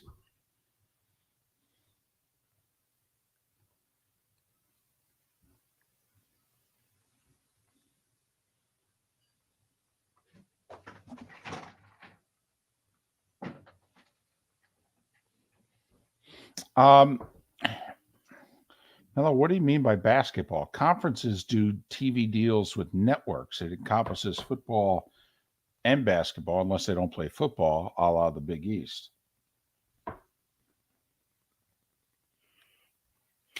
The Knowles will get, assuming the Knowles are still in the ACC.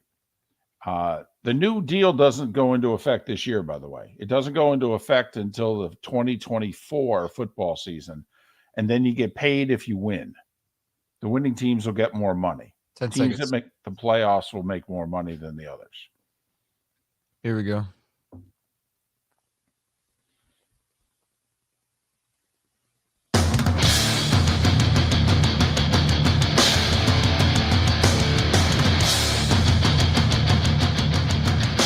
You are listening to Miller and Moulton, exclusively on the Florida Sports Network.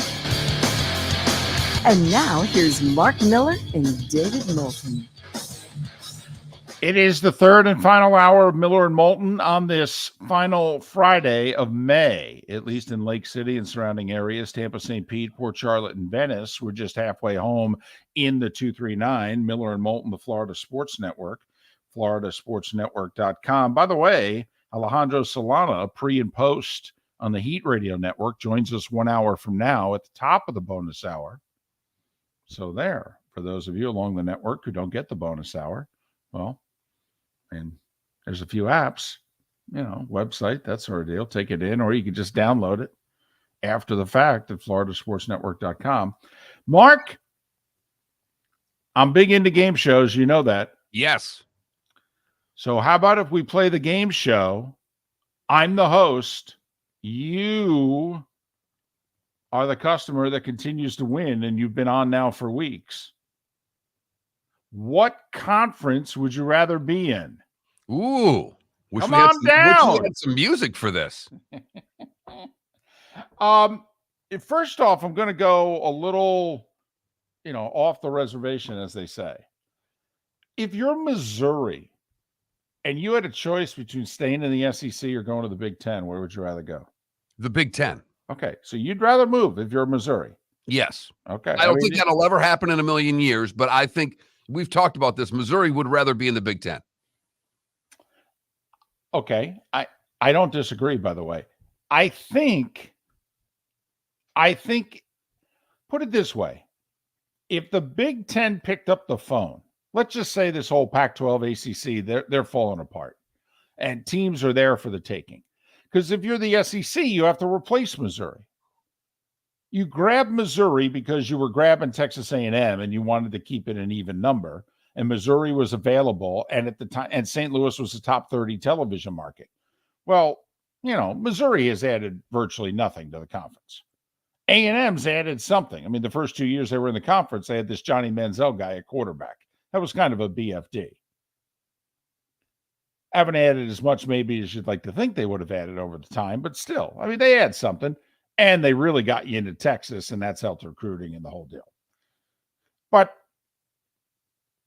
I ask because if you're the Big Ten and you call up Greg Sankey and you go, listen,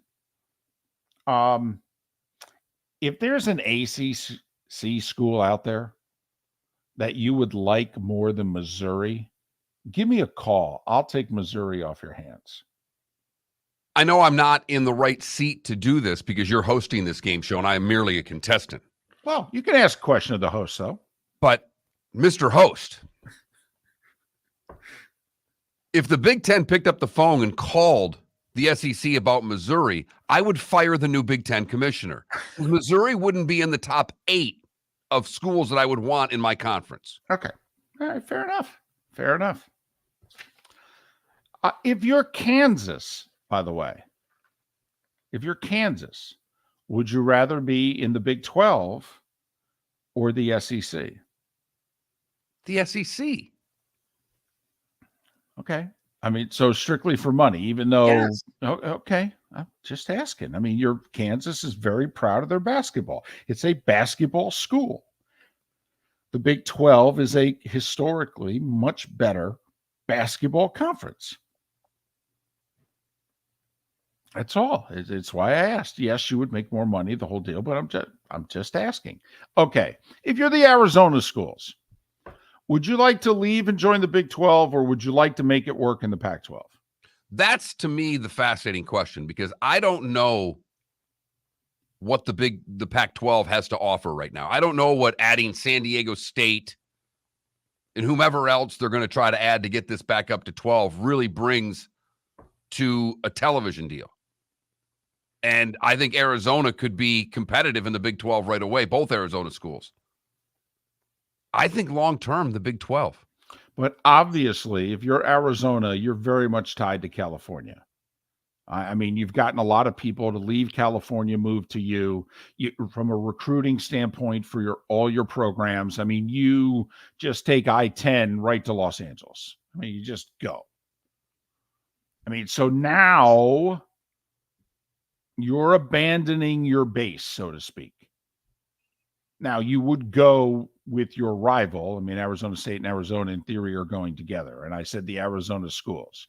So you would leave. You would give up on the Pac-12 because you could own the Pac-12 if you kept it together. I mean, you could. And remember, top 6 conference champions make the playoff, at least for 12 years. Yeah, you're right. I mean, that wording is not going to change 2024 through 2034, 35. So, I mean, if you keep the Pac-12 together and you're in it, I mean, you could win it. How many playoffs do you think you're making joining the Big 12?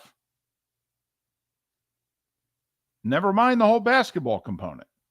Life's going to be a lot harder in the Big 12 than the Pac-12. So, you said Big 12. You can always change.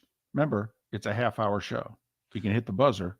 You can change your vote. Right. And I'll always keep that right to change envelope that we have on this show to my right, but I'm not going to use it right now, David. I'm going to stay with the Big 12 because I think part of what you're saying is you could own the Pac-12 because you're convinced that Washington and Oregon are coming to the Big 10 in this game. I'm not as convinced as you are. And you're still going to, if you're competing with Washington and Oregon, who you lack behind financially in a lot of ways, particularly with Oregon, with the Big 12, who is it that you're scared of? Oklahoma and Texas are gone. Who is it that really you think's the hindrance in that conference from not taking it over? Well, but remember, the upheaval may be happening with the Big 12 also. If you commit to the Big 12 first, it's out there, the next part of the game show. After the break, I'm going to name the ACC schools, if you know what I mean. So now the ACC schools could join the Big 12. Because we have not heard the SEC, by the way. There has not been one rumor, never mind report, that the SEC is interested in blank, blank, blank, blank. I mean, have you heard anything? Nope. Nothing. I mean, Greg Sankey has, said, well, we'll pay attention, see what's out there. But Greg Sankey, nobody there's not one quote, off the record, side of the mouth, unidentified, anonymous, nothing from anyone associated with the SEC saying they're interested in Florida State, Clemson, Miami, anybody else. So I ask you, if you're Florida State, ACC or Big 12? Because the SEC is obvious. But I'm going to assume, for the sake of this game show, the SEC is not available to the ACC schools. So if you're going to blow up the ACC, you're blowing it up to go to the Big 12. Philly, put that up as a poll question right now, if you don't mind, because that to me is, I would love to know. 21,000 is our text line. And you guys were great yesterday with our little one game you could change, which there was, a late one, people catching the podcast. The one we never had the whole show is a Braves fan wants that World Series back against the Twins. Yeah. That was never said. And I'm like, yeah, if I'm a Braves fan, I'd want that. That's the one I'd pick too. But I think it's a fascinating question, David, because Florida State financially in the ACC is limited. We know we've talked about it at length on this show. If you follow this at all, you understand that they are locked into a contract until 2036. Mm-hmm. Right. And now they've changed financially the money, but it's not going to be enough. The revenue differential they're doing is still going to leave them $30 million behind the Big Ten and the SEC on an annual basis. Now, if you go to the Big 12, you're still going to be at least 20, if not more, behind the Big Two. But you have a chance to be 40 or 50 million behind annually if you stay in the ACC. Because ESPN has no incentive to open up the deal. Why? They'd only have to pay more money. Their only incentive would be to get out of the deal, which also right now would cause you problems because they're the ones that built the ACC network. So to lose them as a partner, in theory, loses the network. The only way ESPN is going to shutter that network is if they get the money back they spent on it. And you go to the Big 12, you immediately lend so much credibility to what UCF's done. Do you want to do that? That's a fourth team in the mix in the state of Florida that you could just pat them on the head and say it's the Big 12. It's not really as good of a conference, even though financially it will be. I'm assuming the answer to this question is obvious. Miami, ACC, Big 10. Big 10. Miami. Fast enough, by the way, if I was Miami, ACC, Big 12. Independent? Well, really? You want to go that route? I don't see Miami in the Big 12. Now, I understand it, but I mean, once again, you know, they would probably go with, to the Big 12, would they be tied with, I mean, not tied with, but do you think they would go collectively with Florida State if it was a Big 12 thing? Well, Florida State, I think, would love for them to come with them. Okay, but Miami's probably shooting for the Big 10. But we don't know how many, besides offering two more schools out west. And by the way, there are conflicting reports, whether it's going to be Washington, Oregon, or it's going to be Stanford or Cal. Now, here's the big one. By the way, you didn't answer that. Miami, ACC, Big 12.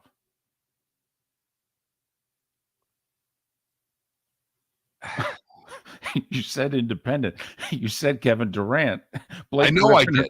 Blake Griffin or Kevin Love. I think Kevin Durant. Big 12 because I think ultimately the way they are locked in money-wise with the ACC, I think you're screwed in the ACC.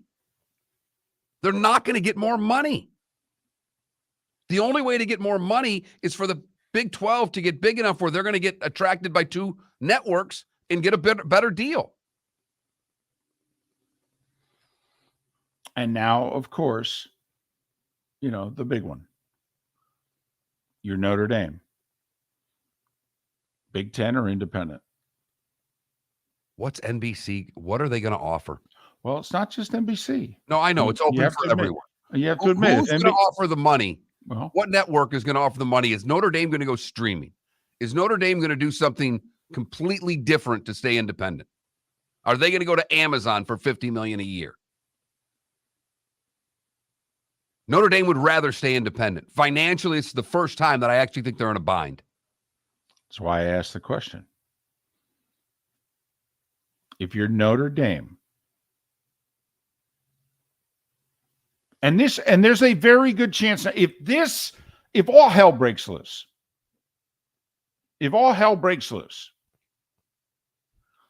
this could very easily be the last time that Notre Dame has a chance to jump on the conference train.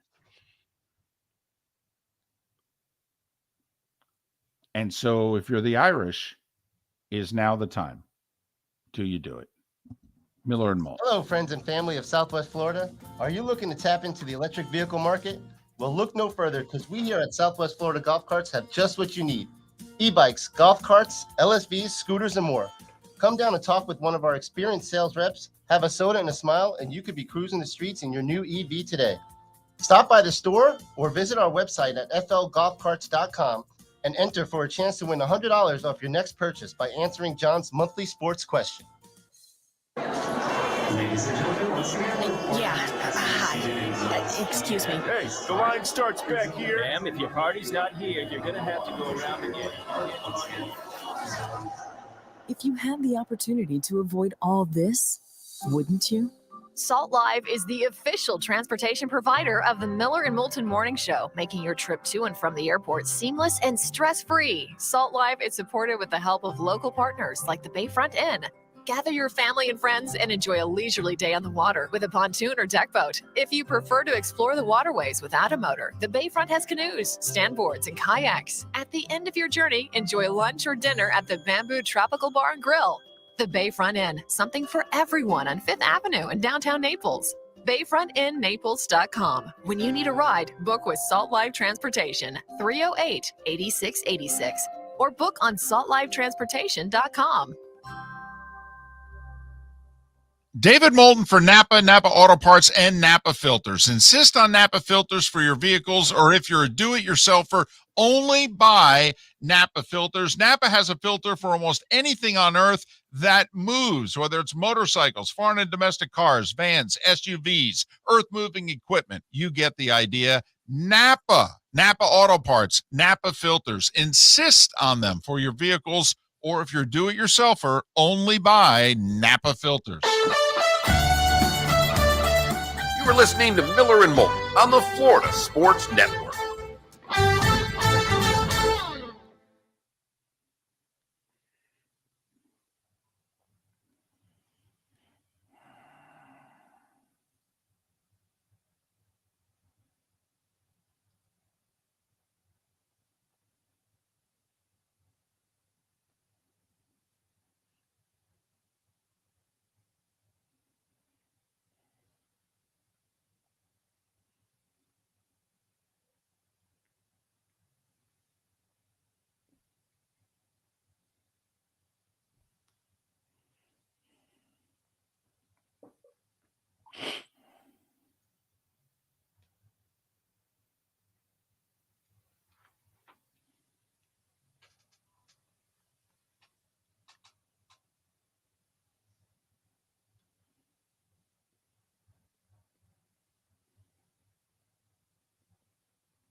FSU Sabre Notre Dame is wanting to stay independent.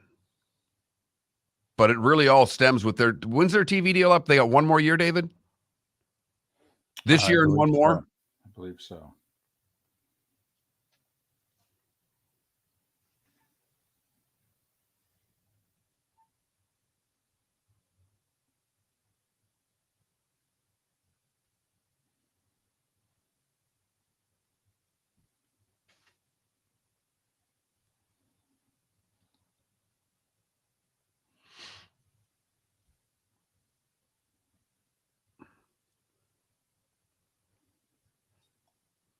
Yeah, it expires after next year.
Did you see the Evander Kane court ruling yesterday? I did not. His biggest creditor, the judge basically said, no, you don't have to pay them. It was a casino. So now he's in a civil suit with his ex and one other creditor who claims he owes them like $1 million. But I mean, remember how monstrous this debt looked? Right. He's apparently within like 3 million of getting out of it. Wow. Wow. Mello, if UConn dropped football, UConn should never leave the Big East. 10 seconds. They went back for a reason. They know who they are. They just have to give up on football. No one cares.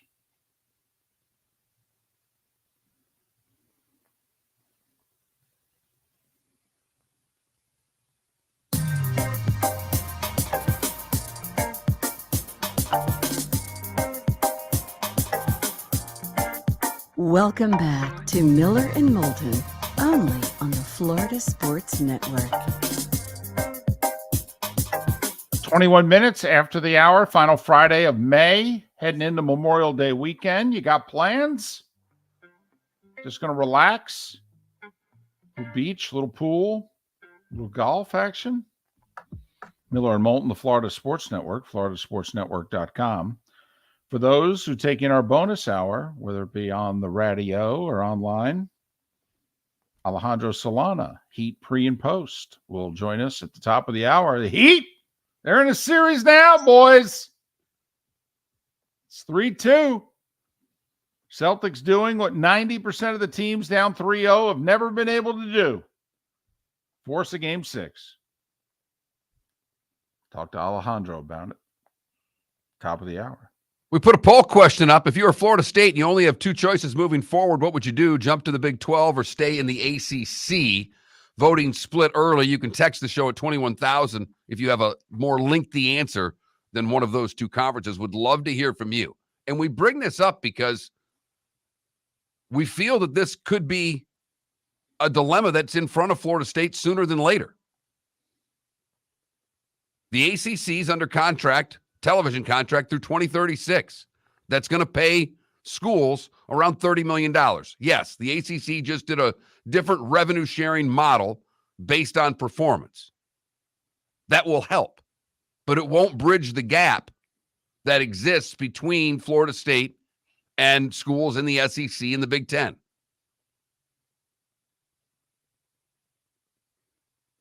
So what do they do? And where should they go? Or do they just stand pat in the ACC? It does not seem to be a good option. And it doesn't seem to be an option that anybody in the ACC wants. There's that Magnificent 7. As they're trying to figure out a way to get around the grant of rights deal, they need 8. As David pointed out earlier in the show, Louisville seems to be the obvious 8th choice if the university presidents are out soliciting other universities to find that 8th school to dissolve the conference. By the way, if we have not talked about this, I don't think I've ever said this publicly.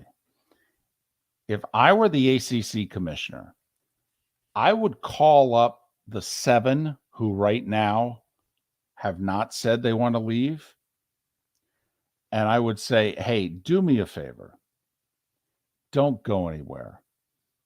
And let the other 7 go. Let them go. Let them go. Trust me. I got this.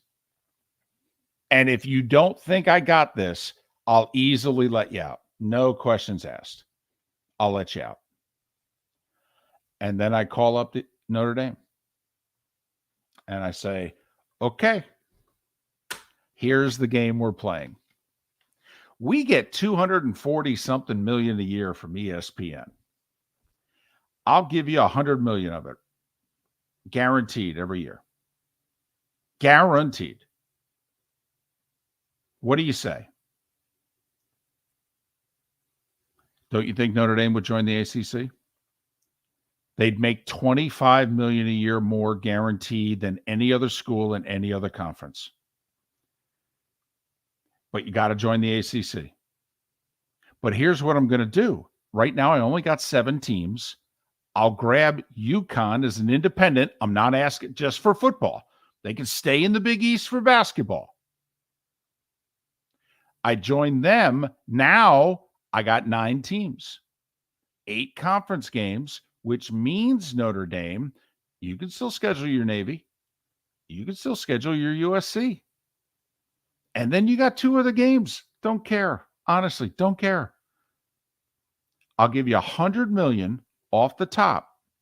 I turn around to the other 7 schools and I go, by the way, I'm giving you the same amount of money now with Notre Dame than you're getting with the other 7. And by the way, by adding Notre Dame, guess what we get to do? We get to renegotiate our deals.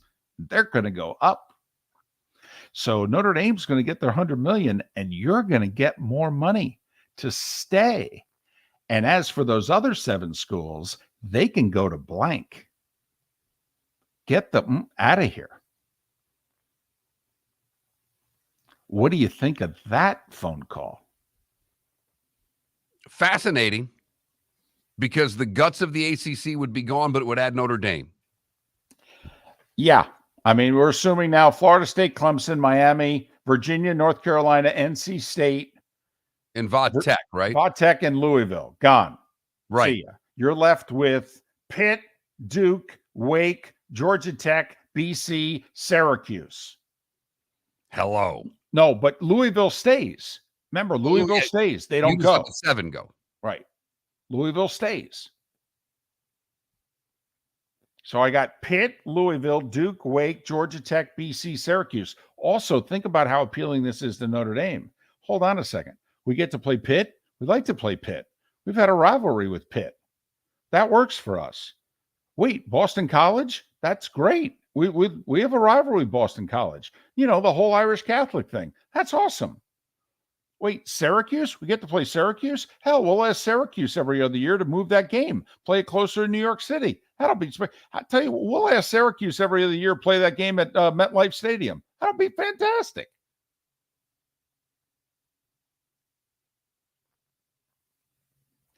That's what I would do. I would say to Notre Dame, I'm giving you $100 million. Right off the top. First $100 million that comes in goes to you. And ESPN would be thrilled. ESPN would say, thrilled for a couple of reasons. One, they wouldn't have to pony up any more money. And I know you're saying that renegotiate. If I'm ESPN and you do this, I'd say fine, but we're not renegotiating. We're going to keep the money because we don't have as much inventory. But what it does is it gives that ACC network the inventory they need, but with all of the other inventory that's coming from the SEC, it keeps ESPN's demand for SEC games down. They can do what they need to with ESPN, Deuce, and SEC network. And you got to figure, I mean, you know, Notre Dame is still a draw. That the 4-letter network between ABC and ESPN and ESPN2 and what have you, that all of these schools, by the way, Pitt, Duke, Wake, Georgia Tech, BC, Syracuse, Louisville, well, hell, you know you're getting one game a year prominently displayed, which going forward, are you sure you're going to get one game prominently displayed? Hell no. And you get Notre Dame for all the other sports.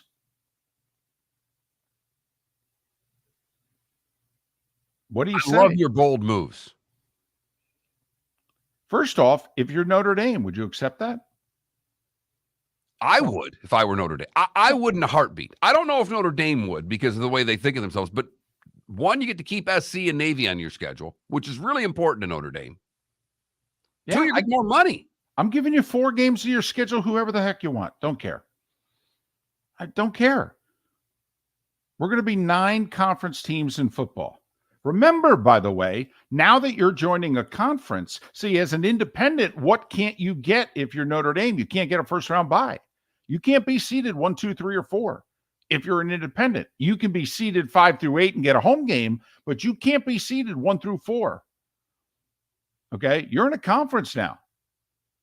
And if you're Notre Dame, you're looking at that conference going, well, hell, man, we're going to win that conference 8 out of 10 years if we'll win it 10 out of 10 if we have our act together.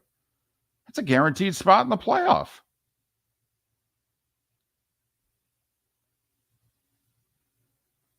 $100 million. You make more money than you make right now. By the way, you know what they're getting from NBC? 22 million. Now they got other deals and what have you, but they ain't making half of what, if I'm the ACC, I'm offering you. Not half. And I'll offer it to you right off the top. And it saves the conference. And by the way, Florida State, Clemson, Miami, lose our number. You're dead to us. Miller and Moulton. Wrapping up another edition of What Conference Would You Rather Be In? Right here on the Florida Sports Network. Miller and Moulton here for the Clutch Vodka Play of the Day. Mark, remember Nick Charles, Fred Hickman, the CNN Play of the Day? Yeah, CNN did a nightly sports show. That was a while ago. Yes, it was. Just work with me. Everyone liked the pod, the Play of the Day. So how about we have the Clutch Vodka Play of the Day? Sounds good. Fun. Smooth. Like Clutch Vodka. Listen weekday mornings for the Clutch Vodka Play of the Day. That's Clutch with a K. Hello, friends and family of Southwest Florida. Are you looking to tap into the electric vehicle market? Well, look no further, because we here at Southwest Florida Golf Carts have just what you need. E-bikes, golf carts, LSVs, scooters, and more. Come down and talk with one of our experienced sales reps, have a soda and a smile, and you could be cruising the streets in your new EV today. Stop by the store or visit our website at flgolfcarts.com and enter for a chance to win $100 off your next purchase by answering John's monthly sports question. David Moulton for Napa, Napa Auto Parts, and Napa Filters. Insist on Napa filters for your vehicles, or if you're a do-it-yourselfer, only buy Napa filters. Napa has a filter for almost anything on earth that moves, whether it's motorcycles, foreign and domestic cars, vans, SUVs, earth-moving equipment. You get the idea. Napa Auto Parts, Napa filters. Insist on them for your vehicles, or if you're do-it-yourselfer, only buy Napa filters. Located on the East Trail, locally owned Naples Tiki Bar and Grill is an outdoor eatery next to the Hitching Post Shopping Center. Island-inspired food with a true tiki theme. The best place in Naples to enjoy the beautiful weather in Southwest Florida. The Naples Tiki Bar and Grill offers a great menu for dine-in or takeout. Enjoy our famous pulled pork, huge burgers, and tiki bar cocktails. Don't miss happy hour every day from 3 to 6 and live music 7 days a week. See you soon at the Naples Tiki Bar and Grill, 11498 Tamiami Trail East. You were listening to Miller and Moulton on the Florida Sports Network.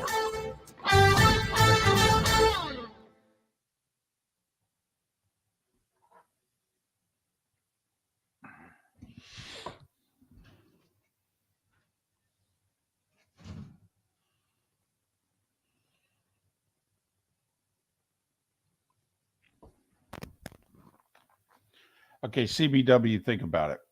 That home game would be a few $1 million. Let's just say it's 5, which I don't think it would be 5. I think it'd be a little less, but let's just say it's 5. Notre Dame would make double the amount of money per year under this proposal. They'd make $50 million more per year. $30 million minimum, but probably $50 million more a year. You're going to say no because you're going to lose potentially a first-round playoff game and the $5 million in revenue. Also, think about it from Notre Dame's standpoint. They're in the ACC in every other sport. So they go from playing 5 ACC games a year to 8. That's it. But you lose your title. You're like Harry and Meghan. You give up your title. That's it. That's really, is that title really worth? Because I got to be honest, I don't know what I'm taking away from Notre Dame. I'm giving you 4 games. Right now, you have 7 you have to fill. I'm narrowing it down to 4.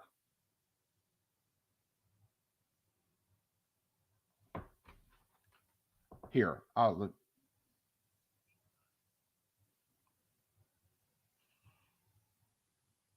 What are you looking at? Notre Dame schedule? Yeah.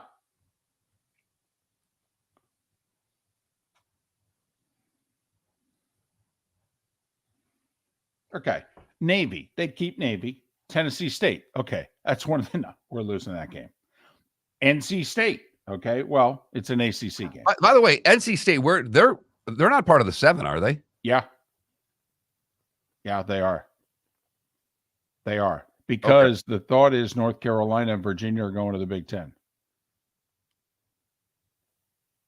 So NC State would go to the Big 12. So that's why the gentleman in the Twitch chat room asked, what about North Carolina? North Carolina, in theory, is going to the Big Ten. Remember, if I'm the ACC commissioner, I got to let the 7 who want to leave. Go. You 2, go to the Big Ten. You 5, go to the Big 12. We wish you the best. We won't sue. I'll tell you what, we won't even sue. Don't worry about it. It's all good. So Tennessee State, Central Michigan. By the way, they host Ohio State. Southern Cal, Pitt, Clemson, Wake. Oh, and Stanford. Think about it. Notre Dame can play Navy, USC, and Stanford every year. And then schedule one other game. Decide whether or not they want a tough one or an easy one.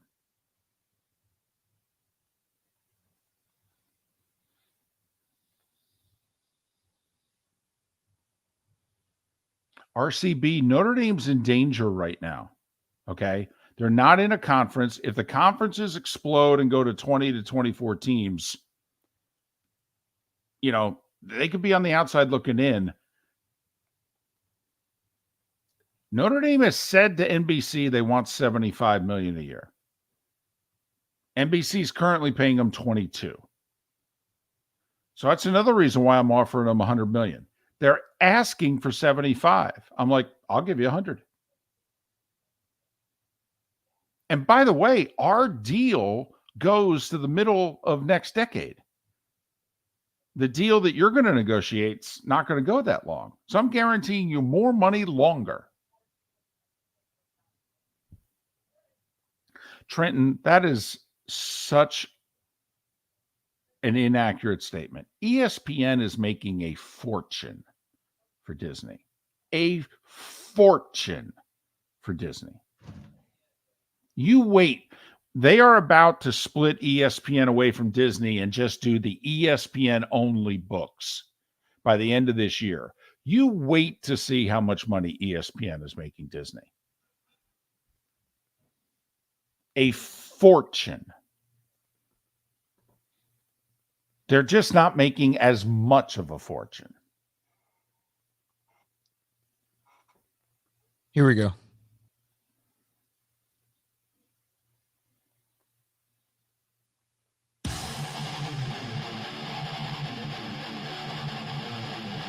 You're listening to Miller and Moulton, exclusively on the Florida Sports Network.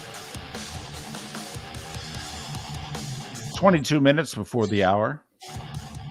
Final segment of the show in Lake City and surrounding areas, Tampa, St. Pete, Port Charlotte, and Venice.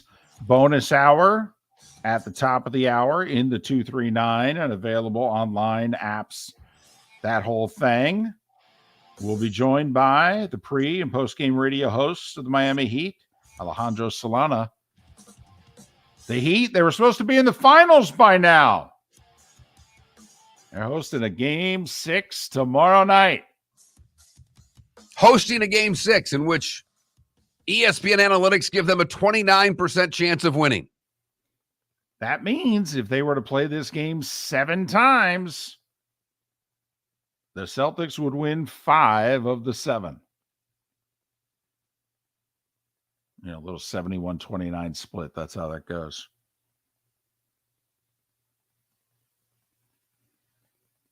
What do the Heat do? Gabe Vincent, we talked about, missed Game 5. He'll be back for Game 6.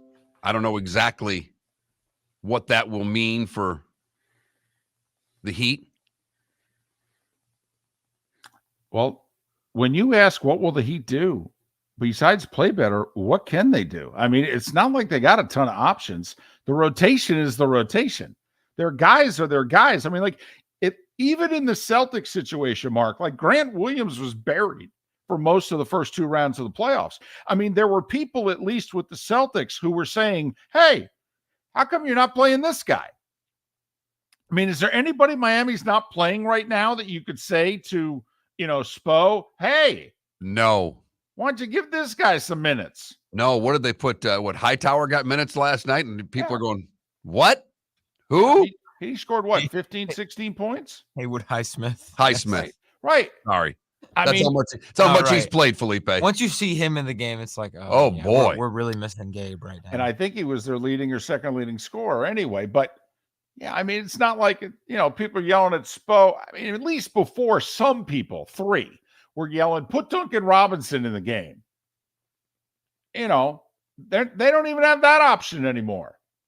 Before he got hurt, it was, why don't we give Oladipo some time? Now Oladipo's hurt, Robinson's playing.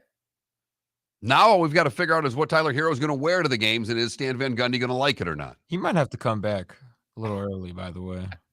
If he could, he would. If Gabe remains out, I mean, we're missing our starting point guard. I'm sorry. Who? We're back to we. Gabe Vincent. We're Miami Heat are missing their starting point guard. Yes. They are. You abandoned them. You don't even have the jersey on today to start going. Oh, right. Because you're wearing a Kraken shirt. Top one in the drawer, kid. Top one in the drawer. Top one in the drawer, right here. Unlike every other day where you figure out something Miami to bring. I didn't realize you had anything in the drawer that wasn't Miami, young man. Like Jimmy Fallon's character from Fever Pitch. I am very surprised Felipe doesn't at least have a Heat hat on. That I'm surprised about. I don't even own a Heat hat. Really? Wow. Now that is shocking to me. That is shocking. They don't wear hats now have at some basketball games. Do you wear hats at all? But you wear hats. Yeah, but they don't wear hats at basketball. I don't know. I have Marlins. I'm sorry. Hats. Are you at a basketball game right now? I mean, I'm surprised you're not wearing a Heat hat. I mean, come on. It's not like that mop is, just displayed well between 6 and 10 a.m. I mean, that mop is a mess in the morning. It's out of control right now, right? Too. I figured out he does this on purpose. Felipe has a little bit of that guy in him, and he only does it. Well, sure, rebel, a little bit of a P word, because whenever he goes to see mom, he's avoided his parents he didn't even go see mom on Mother's Day. He went and worked at a basketball tournament. So now he's going to see mom for Memorial Day weekend, and the salad is a mess, and the mustache is at a length where you basically, before you even kiss your mother, she's going to say, get a haircut and shave. Am I at all wrong with that statement? No, two actually. And I've noticed this has happened a lot when you go home. Like you like to get your mom a little upset from time to time. Felipe, I'm just going to throw this out there as a suggestion, and I can understand if you wouldn't want to take fashion and hygiene advice from this 57-year-old guy, but take a picture of what you look like now. And then before you get to your mom's house, have them shave your mustache and give you a haircut. And you walk in the door and you say, now, here, Mom, an hour ago, this is what I looked like. But because of you, I now look like this. Felipe, the whole weekend would be taken care of. Literally, whatever you wanted. Done. It's done. I'm not going to defend myself and say that it's not even that bad. But, right. But so long as I keep the hat on, it's fine. See, but you can't wear the hat inside. And you can't wear the hat for the whole weekend. Walk around your mom's and grandmom's house with a hat on. We'll be outside for most of the weekend. So, we just talked about it.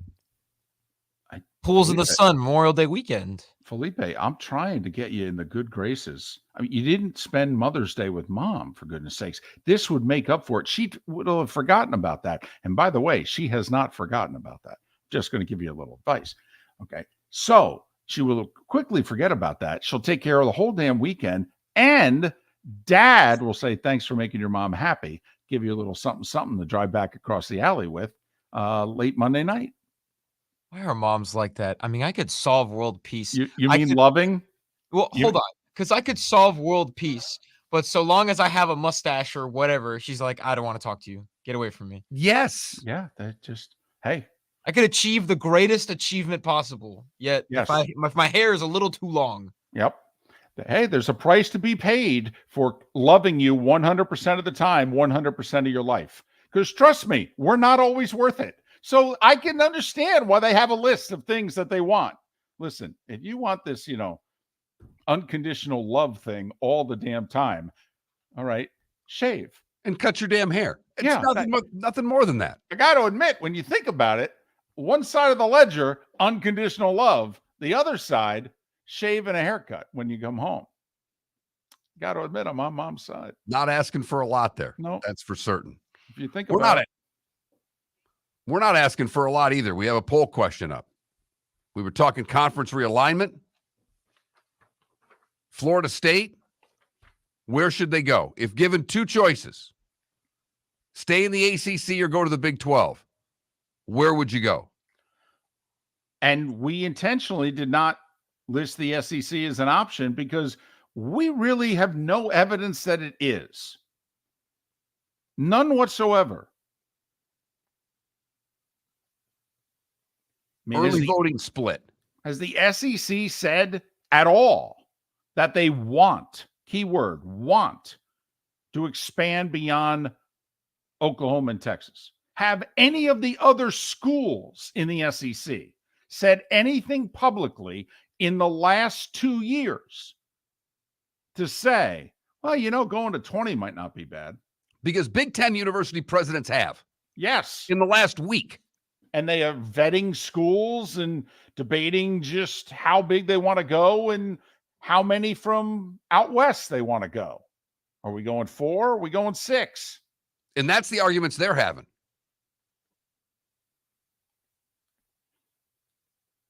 I mean, they're trying to figure it out. Are we stopping at 20 or are we going to 24?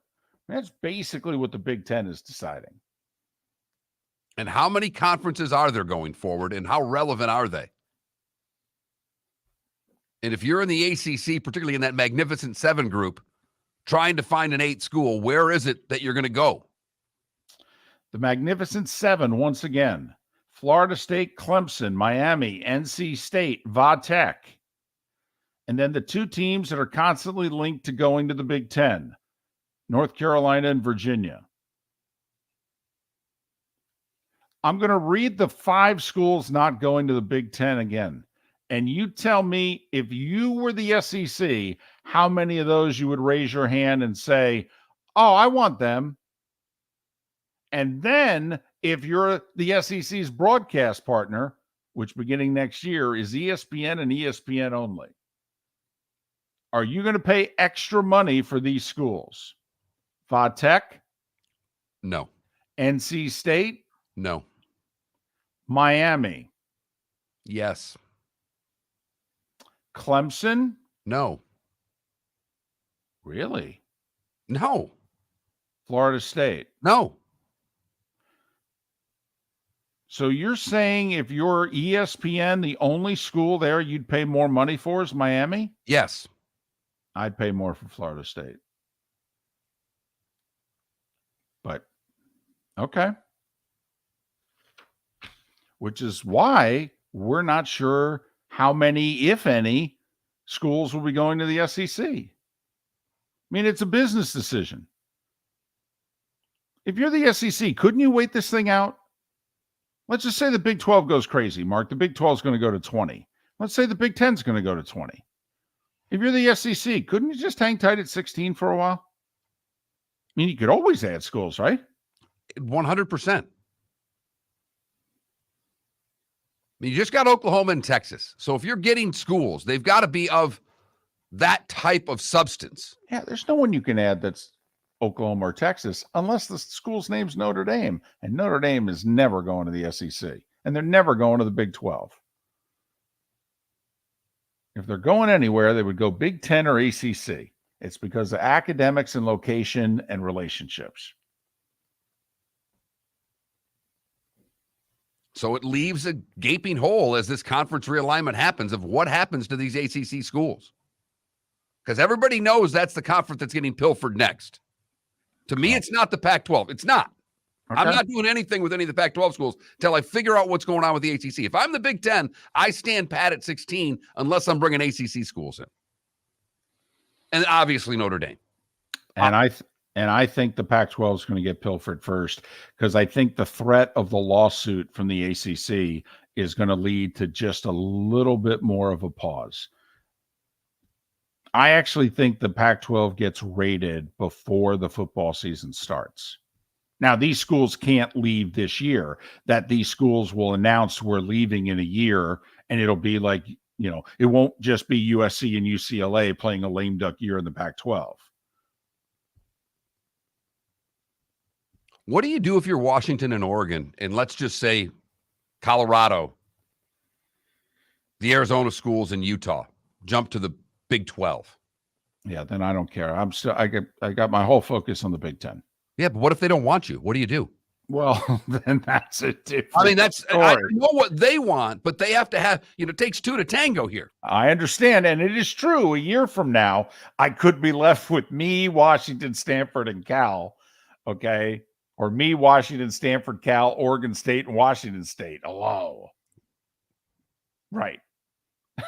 That's a problem. There's no doubt. There's no doubt. So if the Big Ten doesn't want you, and you're Washington and Oregon, what do you do?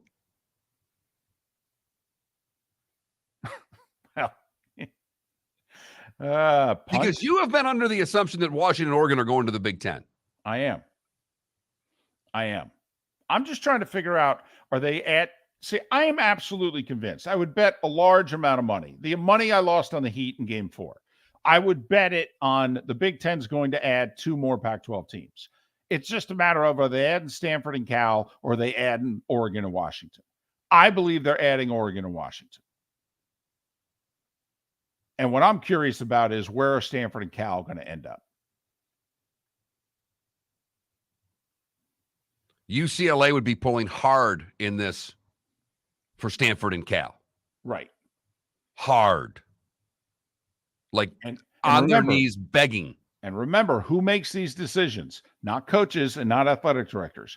University presidents make these decisions. Do you think Stanford is an impressive school to the people making these decisions? So that's what I'm curious about. If they only add 2, there's a part of me, Mark, that goes, is Stanford really going to get left out?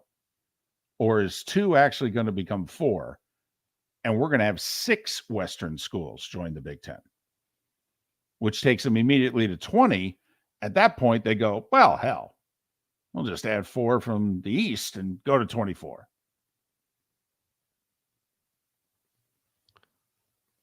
And still call ourselves the Big Ten. Well, that's the key part there. Go from the Big Ten to a case of beer and still call yourself the same thing. Right. Gonna have damn near as many divisions as the NFL if we want, but whatever.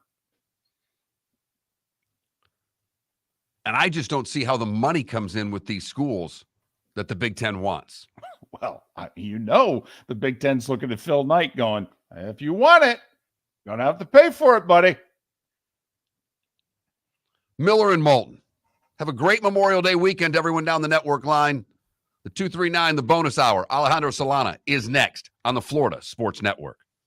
David Moulton for Napa Auto Parts, and Napa Filters. Insist on Napa filters for your vehicles, or if you're a do-it-yourselfer, only buy Napa filters. Napa has a filter for almost anything on earth that moves, whether it's motorcycles, foreign and domestic cars, vans, SUVs, earth-moving equipment. You get the idea. Napa Auto Parts, Napa filters. Insist on them for your vehicles, or if you're a do-it-yourselfer, only buy Napa filters.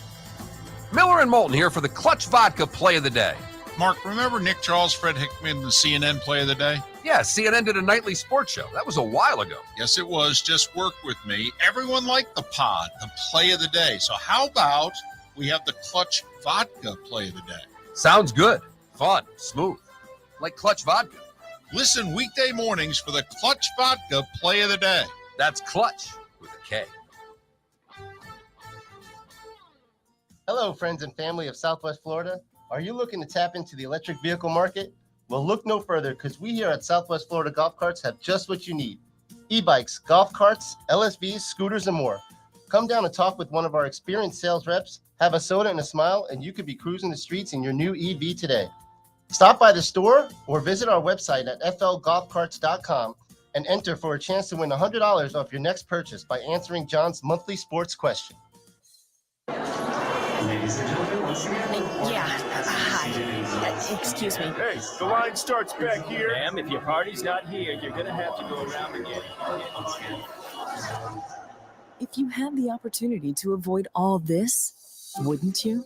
Salt Live is the official transportation provider of the Miller and Moulton Morning Show, making your trip to and from the airport seamless and stress-free. Salt Live is supported with the help of local partners like the Bayfront Inn. Gather your family and friends and enjoy a leisurely day on the water with a pontoon or deck boat. If you prefer to explore the waterways without a motor, the Bayfront has canoes, standboards, and kayaks. At the end of your journey, enjoy lunch or dinner at the Bamboo Tropical Bar and Grill. The Bayfront Inn, something for everyone on 5th Avenue in downtown Naples. BayfrontInNaples.com. When you need a ride, book with Salt Live Transportation, 308-8686, or book on saltlivetransportation.com. Located on the East Trail, locally owned Naples Tiki Bar and Grill is an outdoor eatery next to the Hitching Post Shopping Center. Island-inspired food with a true tiki theme. The best place in Naples to enjoy the beautiful weather in Southwest Florida. The Naples Tiki Bar and Grill offers a great menu for dine-in or takeout. Enjoy our famous pulled pork, huge burgers, and tiki bar cocktails. Don't miss happy hour every day from 3 to 6, and live music 7 days a week. See you soon at the Naples Tiki Bar and Grill, 11498 Tamiami Trail East. You were listening to Miller and Moulton on the Florida Sports Network.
Uh-oh. First sign of cracking there from Felipe, throwing the expletives out. Hate Boston. You know, my wife does too. She is really anti-Boston team. She's watching Heat games rooting for the Heat, and she doesn't give a damn about the Heat. Let's go. Wow. Let's go. Where did that come from? She likes three-pointers. Oh, also the whole Patriots Steelers thing. That's Yeah, where it came she's anti-Boston teams.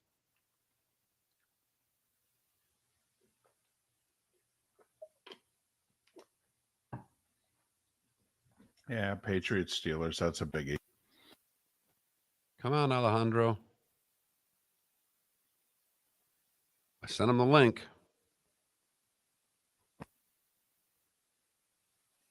What's up, big dog? I brought my horse. Dang. Yeah, she's How you 1.5. doing? She's so good. She's Oh, the best dog I've ever oh, had. the best dog. Yeah. Oh my gosh. Big girl. Her name's Dwork. Hi, Dory. I have a pit What bull. kind of dog is it? What a beautiful dog. She's friendly. She's really good. That's the best dog at home. 1.5. Wow. Right? She doesn't even understand what's going on.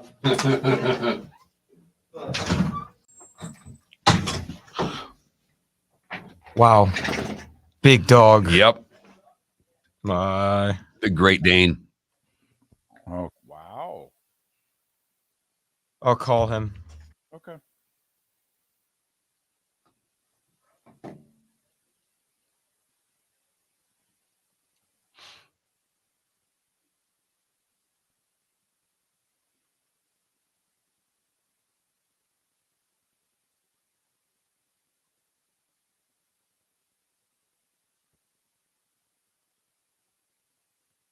Might still be. Yeah, might be.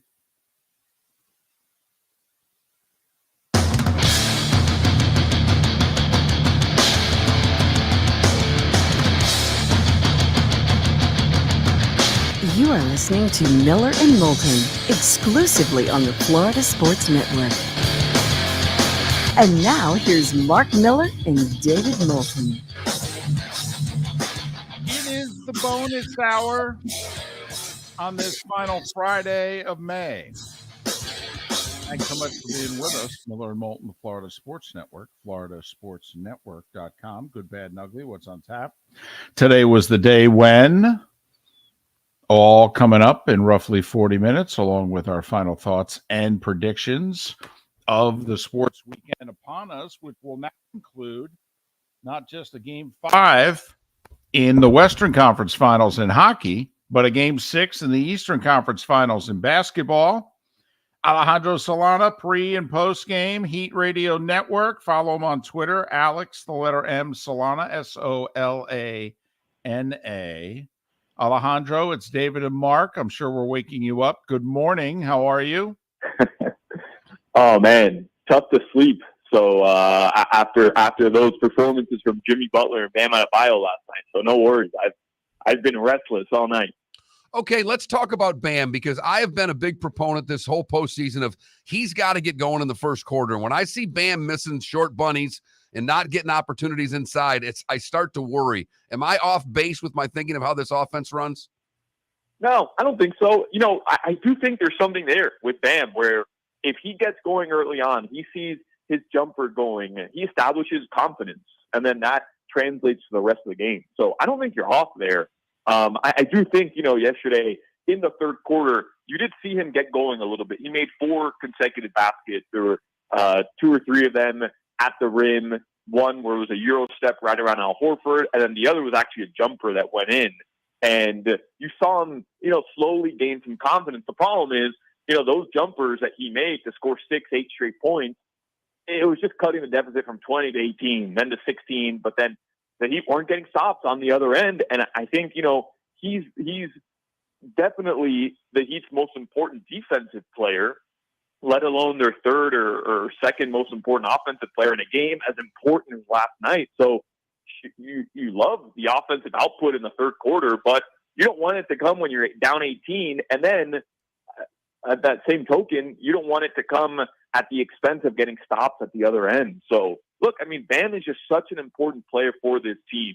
I know he's taken a lot of criticism, and I think he's really proven throughout this postseason run that he can be that second star next to Jimmy Butler. I mean, look no further than a triple-double closeout game against New York, or against Milwaukee, rather. And then really in the first 3 games of the series, Bam Adebayo was a tone setter. He really was. But last night, you know, I felt going into that game, you were going to need your 2 best players to go win you a game in Boston. That's how I felt approaching that one.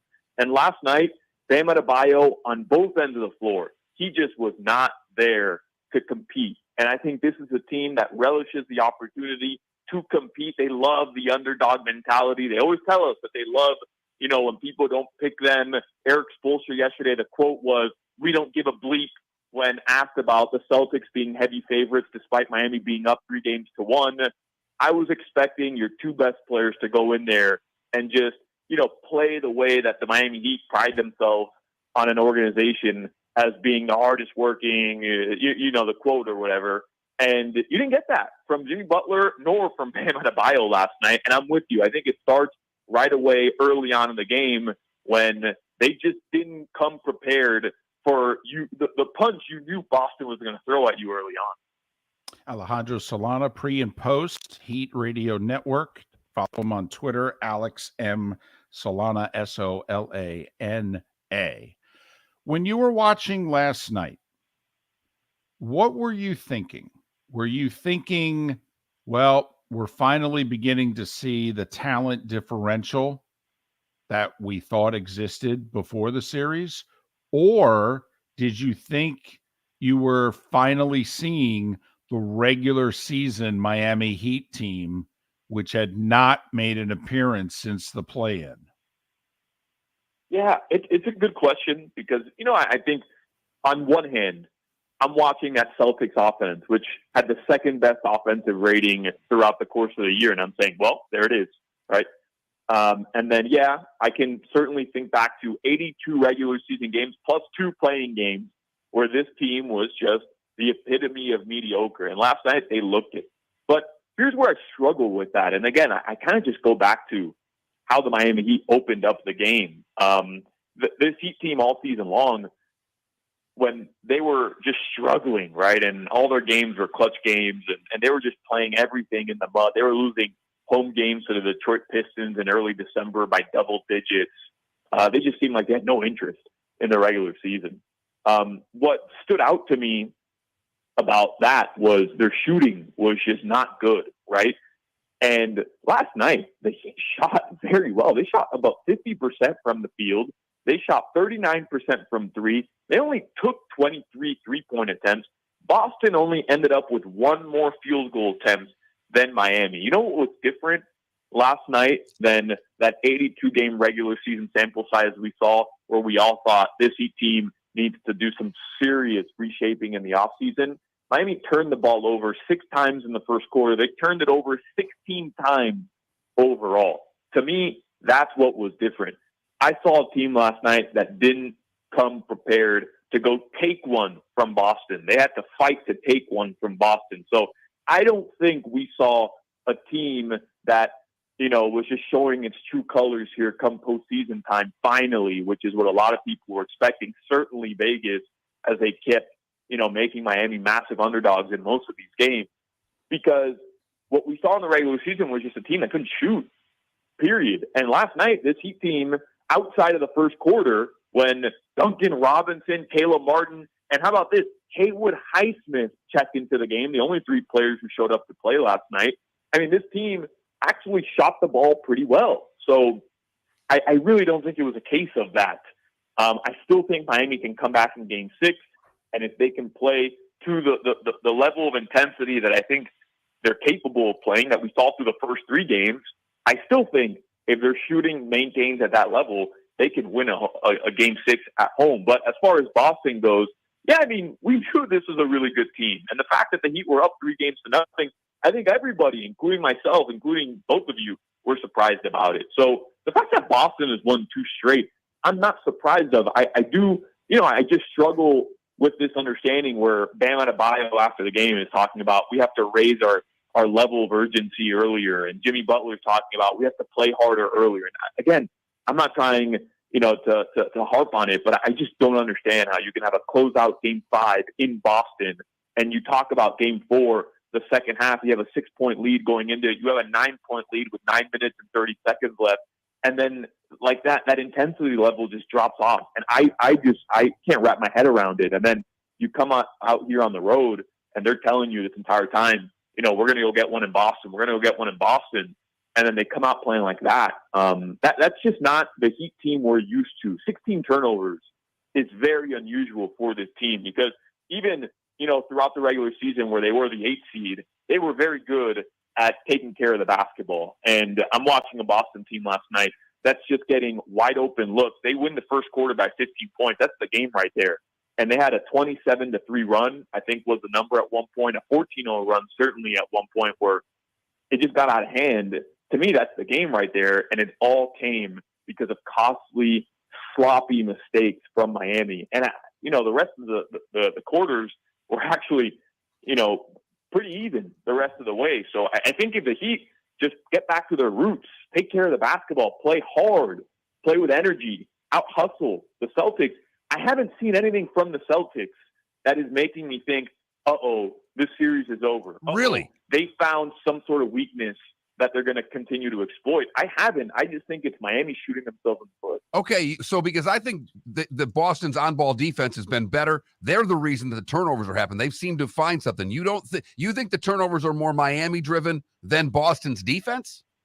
I'm not going to take away anything from Boston. I think to a certain degree you are correct. Their defensive tenacity has certainly gotten better, right? But I just think that's confidence. That's them coming out last night and beating Miami to the punch. I think that's them coming out last night and out hustling this team. If you go watch the first 6 minutes of that game, Spo calls his first time out at 15-5. You were looking at two completely energy levels, totally different energy levels. Boston came prepared to slide their feet harder, to rotate harder, to communicate more. And I think that's what you're seeing. I don't think Boston all of a sudden found some sort of, defensive assignment that is working for them. It's the same guys covering the same guys. I do think, one thing I noticed yesterday was Bam Adebayo. They've realized that, he's holding the ball extremely sloppy, right? So anytime he catches the ball at the high post or at the elbow and he brings it down to his hip and he turns, they're collapsing on him, sending 3-4 guys at him, and they're just swiping at the ball. And guess what? It led to 6 turnovers from Bam Adebayo yesterday. So there are certain tiny adjustments like that I think Boston has worked on and has figured out. But for the most part, most of those turnovers are just Jimmy Butler driving baseline, picking up his dribble, which he should never do when you're driving baseline and you don't have a clear attempt at the rim or a shot, and then just looking for an outlet pass, sloppy pass. The Heat love these dribble handoffs at the top of the key. You see it a lot with Bam Adebayo and Duncan Robinson, where Bam catches right at the three-point line and he waits for Duncan to just come screen around him very closely. Bam will hand it off. Yesterday, you're seeing Jimmy Butler not even wait for Max Strus to get near him, and he's just holding the ball out with one hand. And Marcus Smart was a defensive player of the year, coming and just, intercepting the dribble handoff. Like, that's just sloppiness from Miami. So to a certain extent, I do think you're right. Boston has raised their level of play defensively, and they deserve credit for that. They really do. But I think it's more just momentum and the fact that they saw shots go in Game 4 in the second half. They came out fired up, ready to go, and the Heat just didn't. And when that happens, when you're getting out-hustled and you're a Heat team that, has to win games by being the tougher team, well, it's not going to end up good, and that's why you lose the first quarter 35-20. Alejandro, gut feeling, final question. Winner of Game 6 win the series, yes or no? I think they do. And maybe I'm just being confident. I know. No. I mean for both teams. I mean for both teams. Does the winner of Game 6 win the series? Yes, absolutely. I've heard this a couple times, and I fully agree with it.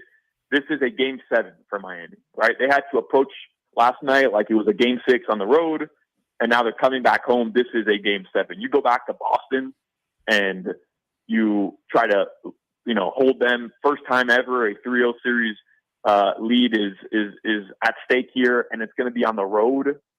I think the winner of Game 6 wins this series, and it's got to be a team that comes out with a different mentality. I truly believe it tomorrow night, because you're going to have your home crowd behind you.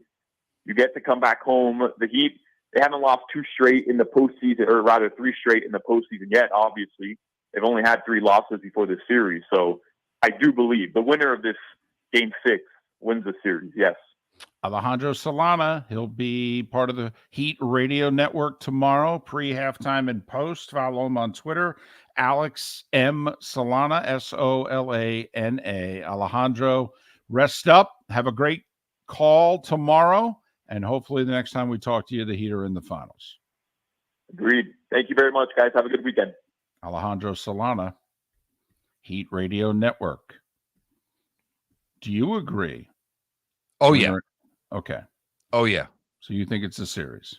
100%. I actually think the Heat would still have a puncher's chance because Boston is maddeningly inconsistent. But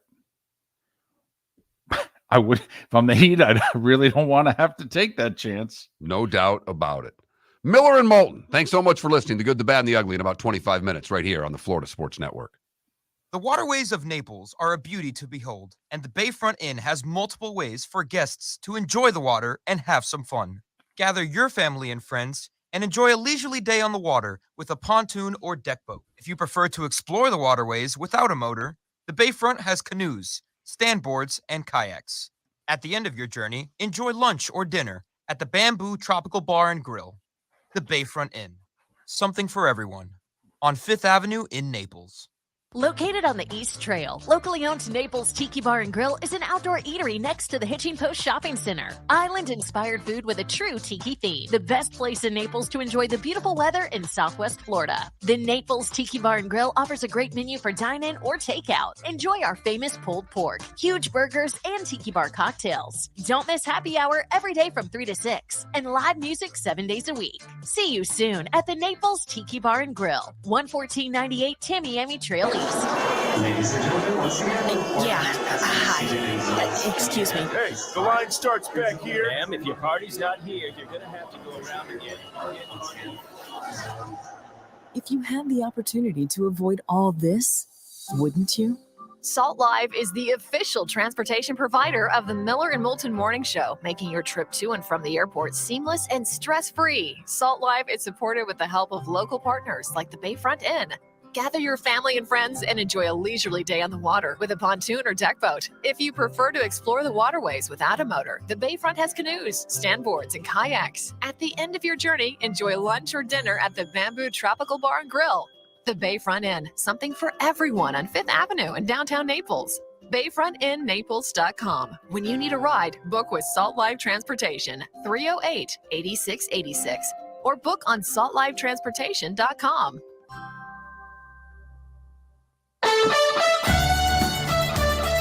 You were listening to Miller and Moulton on the Florida Sports Network.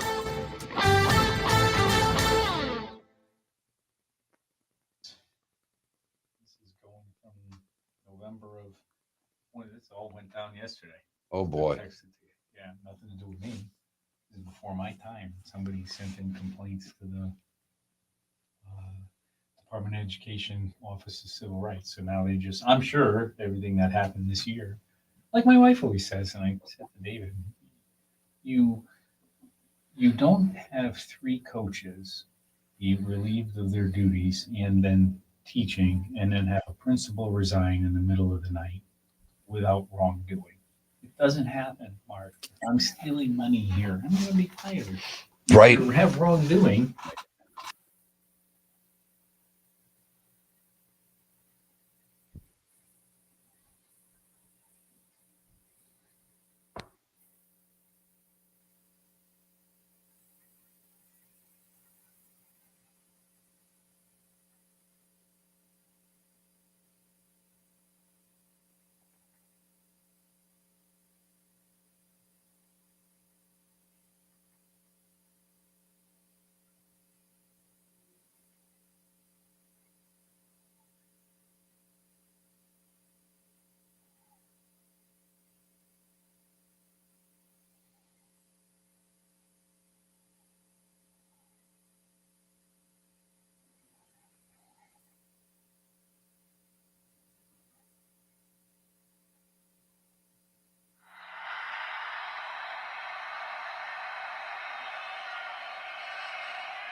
Yeah, with no network, if it runs long, it runs long.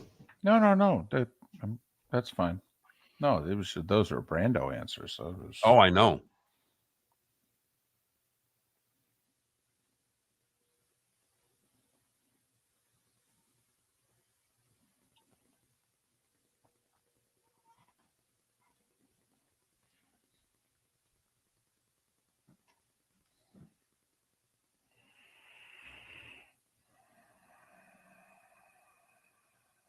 What are you doing? Nothing. What are you turning up over there? What am I hearing in my ears? That was David breathing. Oh. Yeah, I took a big sigh.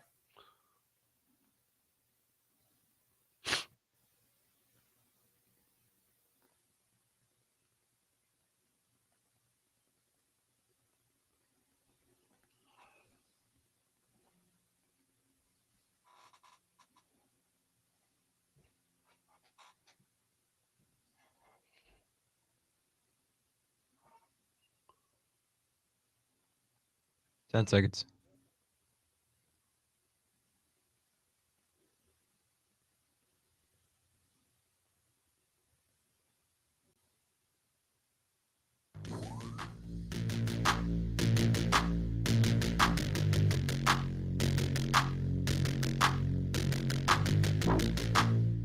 It's the bonus hour of Miller and Moulton on the Florida Sports Network. 22 minutes past the hour. Miller and Moulton, Florida Sports Network, floridasportsnetwork.com. If you joined us at all for the main part of the show along the network from 6 to 9, we actually talked a little college football today and realignment and all the stuff that's out there. It's the focus of a poll question, which, we'll leave out over the weekend, I guess. If you're Florida State and your two choices are stay in the ACC or join the Big 12, which would you prefer? That Mark Miller, the David Moulton, floridasportsnetwork.com. Vote accordingly. I would join the Big 12. I'm not confident of the future of the ACC. Of course, if they adopted my plan, I'd be very confident of the future of the ACC, but that probably won't happen. It involves Notre Dame, after all. There is some, before we get back to the Heat and it's, tomorrow night a must win, blah, blah, blah. Are you hearing what's coming out of SEC camp? Regarding the schedule? Yeah. That's the only thing I'm hearing is that, the 9-game schedule looked as if it was going to happen. But now there has been a lot of deterrence led by one Nick Saban for the 8-game schedule. You know why? The crossover games, the 3 permanent games. So apparently in the 9-game schedule, in which everybody was going to get 3 permanent teams, and then I'm guessing, whether we break it into, 4, and we do the 2-2-2. The 3 permanent crossovers for Alabama are Auburn, Tennessee, and LSU. And so is Nick basically saying, hey, man, you got to give me a win? It's too hard. And here's the thing when I read this. Nick's out trying to lobby to get the 8-game schedule. Now, apparently, the Mississippi schools are on the side of the 8-game schedule because they want to get to bowl games, and 4 non-conference games makes life easier for them. It's either going to be a 9-game SEC schedule or an 8-game SEC schedule with a mandate of 1 Power 5 game be played. Kentucky apparently is for the 8-game schedule because they want to keep Louisville on their schedule. Well, with all due respect, you could play 9 and still keep Louisville on the schedule. Thank you. And here's the thing when I read this. If I'm in the SEC and Nick Saban is the biggest proponent for an 8-game schedule, I'm voting for a 9-game schedule. Based on that alone, wouldn't you want to stick it to Alabama if you're one of the any other schools in that conference? The 8-game schedule also does not protect these rivalries. Auburn, Georgia, Alabama, Tennessee, Florida, Tennessee, LSU, Ole Miss. It's a big game. They're border states. There's real angst there. LSU, Ole Miss, that goes back. That goes back to the black and white era. I'm just telling you, it's a thing. So it looks Arkansas, Kentucky, Mississippi State, and South Carolina are on record as saying we are no on the 9. We want to keep it at 8. Ole Miss apparently can fluctuate. If they go 9, Mark, it's 3 permanent opponents and then obviously 6 rotating opponents. If they stay at 8, it's 1 permanent opponent, 7 rotating. So if you're Florida, I mean, obviously it'll be Georgia. And the rest of the schedule, well, whatever. Florida's in favor of 9. Georgia's in favor of 9. Nick had been in favor of 9. Until they told him the 3 permanent games that he was going to play, and then he's squeamish on it. Yeah. By the way, don't you then just change the 3 opponents? Change one of them. Change one of them. Take LSU out. Take LSU out. I mean, come on. You got to keep Auburn and Tennessee. If we're going to have 3 permanent games in your Alabama, we got to have Auburn and Tennessee. We have to. I mean, I would advocate, honestly, it's 70 miles connected by the same highway to Starkville. I mean, if you go back historically and what have you, I mean, that was a game. Is Alabama, Mississippi State a bigger game than Alabama, Ole Miss in the annals of SEC play? I don't know, David. That's why I'm asking you. I'm just saying in that neighborhood, that 120-mile circle. I mean, literally the same highway connects you from Tuscaloosa to Starkville. 2-lane road, 147 Baptist churches along that road. I've never seen anything like it, honestly. There are less Catholic churches in Rome than there are Baptist churches along that road that connects Tuscaloosa to Starkville. It's amazing. But I digress. So we've gone about this for years. Who would the permanent ones be? If it's 1, 2, or 3. But if you're a Gator fan, if they stick with 8, the only game they're promising you now going forward is Georgia. Does Gator fan care though? And I'm being brutally honest here. Do they really care if they don't have the LSU game on their schedule? Well, but I'm telling you, they're not guaranteeing Tennessee also. That's what I'm saying. I know. I mean, Tennessee now would not happen every year. Does Florida fan care? And I don't know. I mean, because remember, Florida had a nice thing going with Auburn for a while, 80s, 90s, into 2000s. They had a thing with Auburn. I mean, Auburn under Terry Bowden in the 90s was a pain in the butt to Spurrier and the Gators. And that was a nice thing. Florida's national championship season under Urban in 2006. Who was their only loss? I'm pretty sure it was Auburn.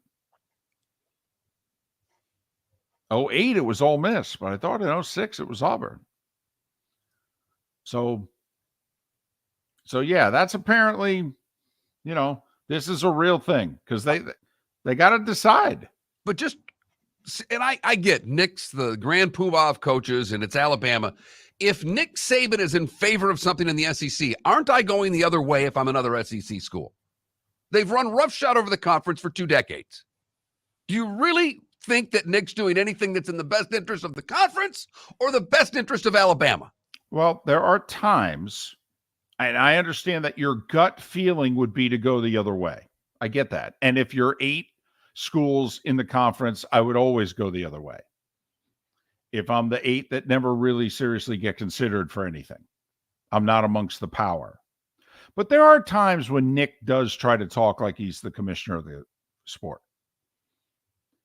And so I would at least hear him out on this. The problem for me, and I'm assuming you and many of us on this one is, well, you're just complaining because the 3 games are hard.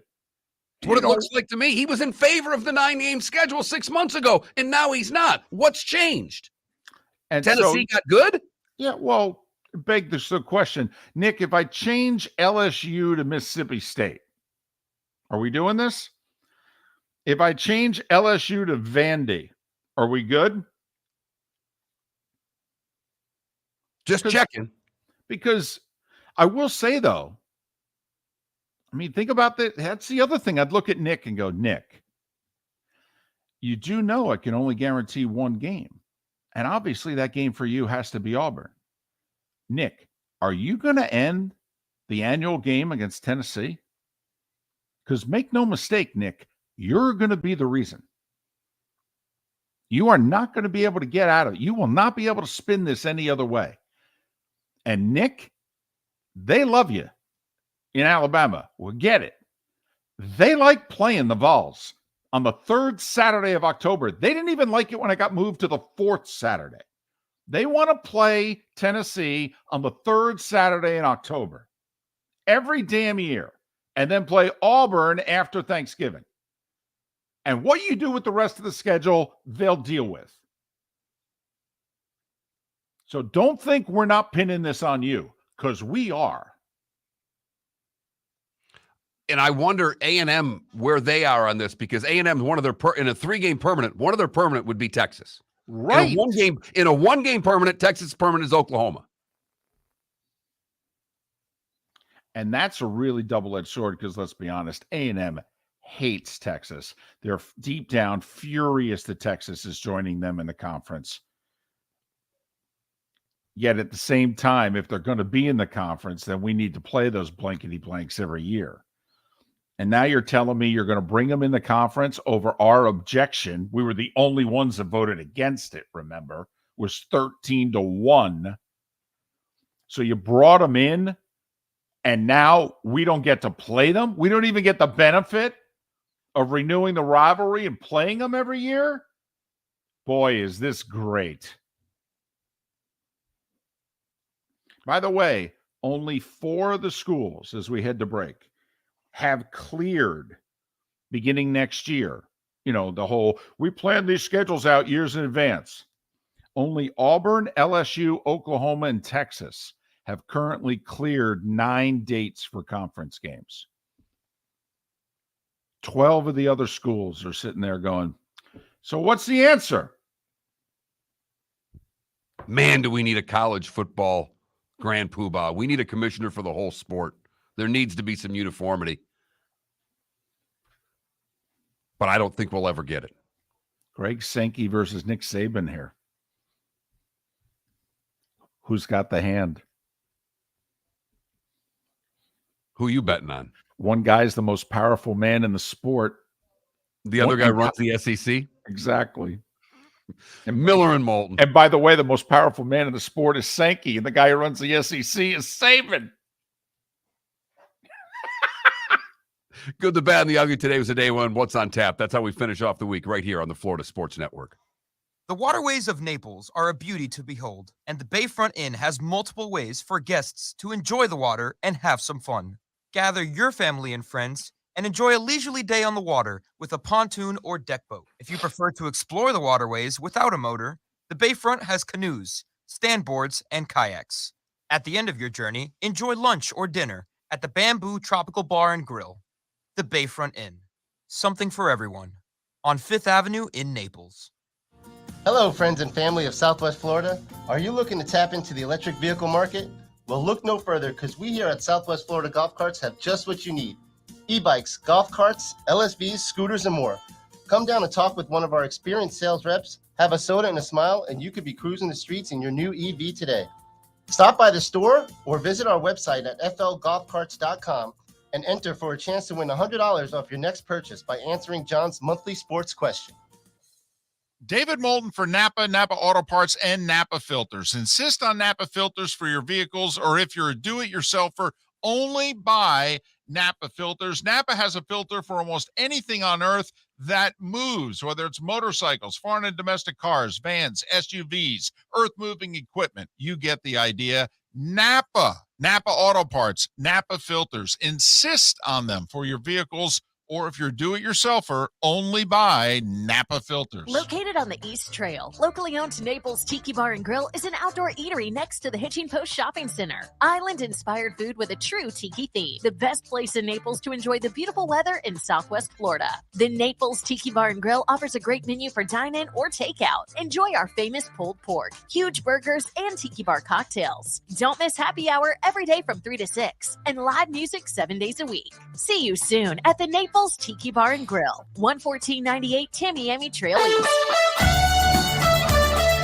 You are listening to Miller and Moulton on the Florida Sports Network.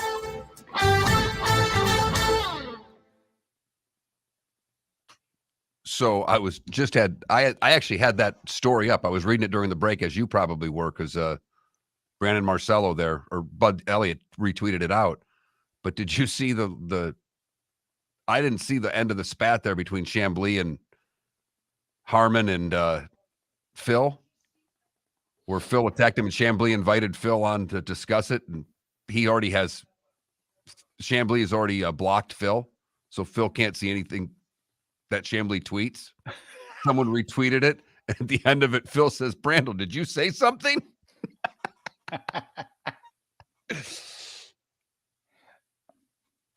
So Chambly, I guess, released like a 600-word response to what Harmon said. Yeah. Phil's response, by the way, did not even mention Chambly by name. He just, all it was supporting Harmon. You know, Harmon's a great guy. So is his dad. He said, by the way, his dad should be in the Hall of Fame. He did not mention Chambly by name. He did in a couple of them, though. The first Phil on May 25th said, Chambly had a tweet about Harmon,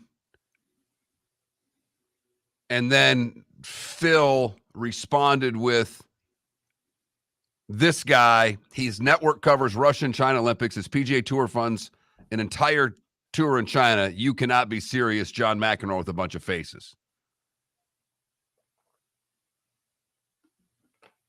And then after Chambly responded to Harmon in the thing, Mickelson did follow up with, "He can rip me and countless others, but as soon as someone shows his ignorance, he can't handle it. He is softer now than he was as a player." Chambly responded with, "Phil is welcome to come on live from the set of the U.S. Open to discuss the merits of playing for scary MFers, as he called them. And the Billy Walters book comes out August 22nd. My guess is he's too soft to come on and debate." In which that's when Phil said, "Did Brandel say something?" And with a big picture of Brandel Chambly blocked you underneath it.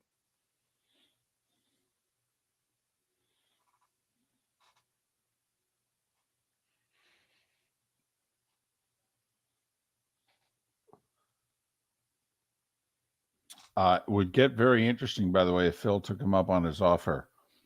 Because I'll bet you the PGA Tour would make a phone call to NBC and go, no. No.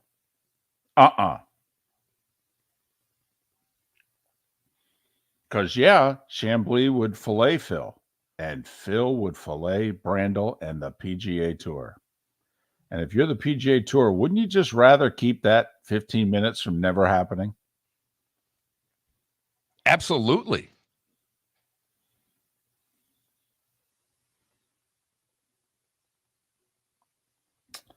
Or Mark, Pitt should be in the Big 12 with West Virginia.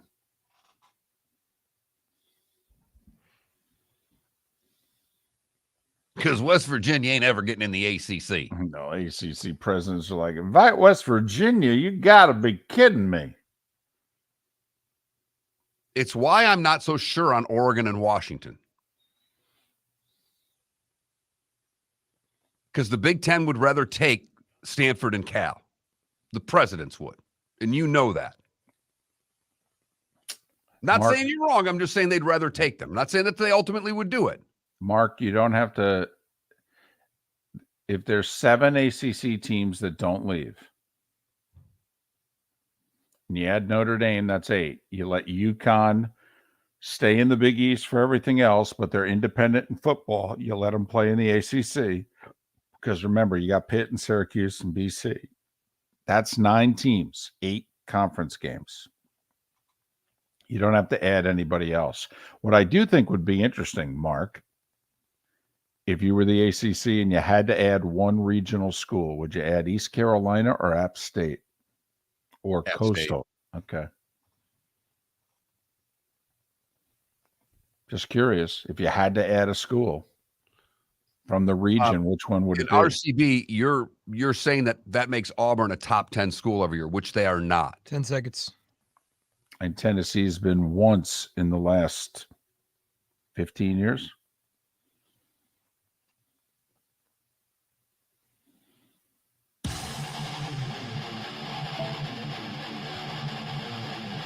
You're listening to Miller and Moulton, exclusively on the Florida Sports Network. Home stretch, Miller and Moulton, 19 minutes before the top of the hour. When you'll get more Lakers talk. Yeah, right. Or Celtics. No, still Lakers. Still? I mean, there was the Celtics game last night and they won. There wasn't a Heat game last night. There was the Celtics game last night. In between talking about the game, you'll get some Lakers talk. Well, there's no doubt about that. LeBron might retire.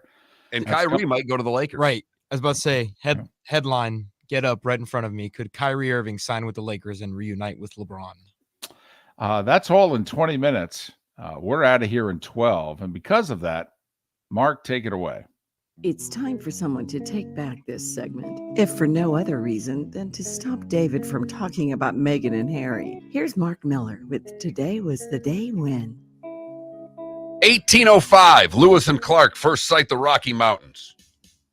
1897, Bram Stoker publishes Dracula. 1925, Ty Cobb is the first to collect 1,000 extra base hits. The first successful helicopter flight in the U.S. was today in 1940. Mel Ott today, after starting the season 2 for 42, hitting 0 for 8, decides to retire. Sgt. Pepper's Lonely Hearts Club Band was released today in 1967. Johnny Rutherford wins his first of 3 Indies today in 1974, the first Sunday start ever for the event. Rhinestone Cowboy, released by Glenn Campbell on this day in 1975. It was a really big hit. Oh, I sang it all the time in the shower. Did you really? Yeah.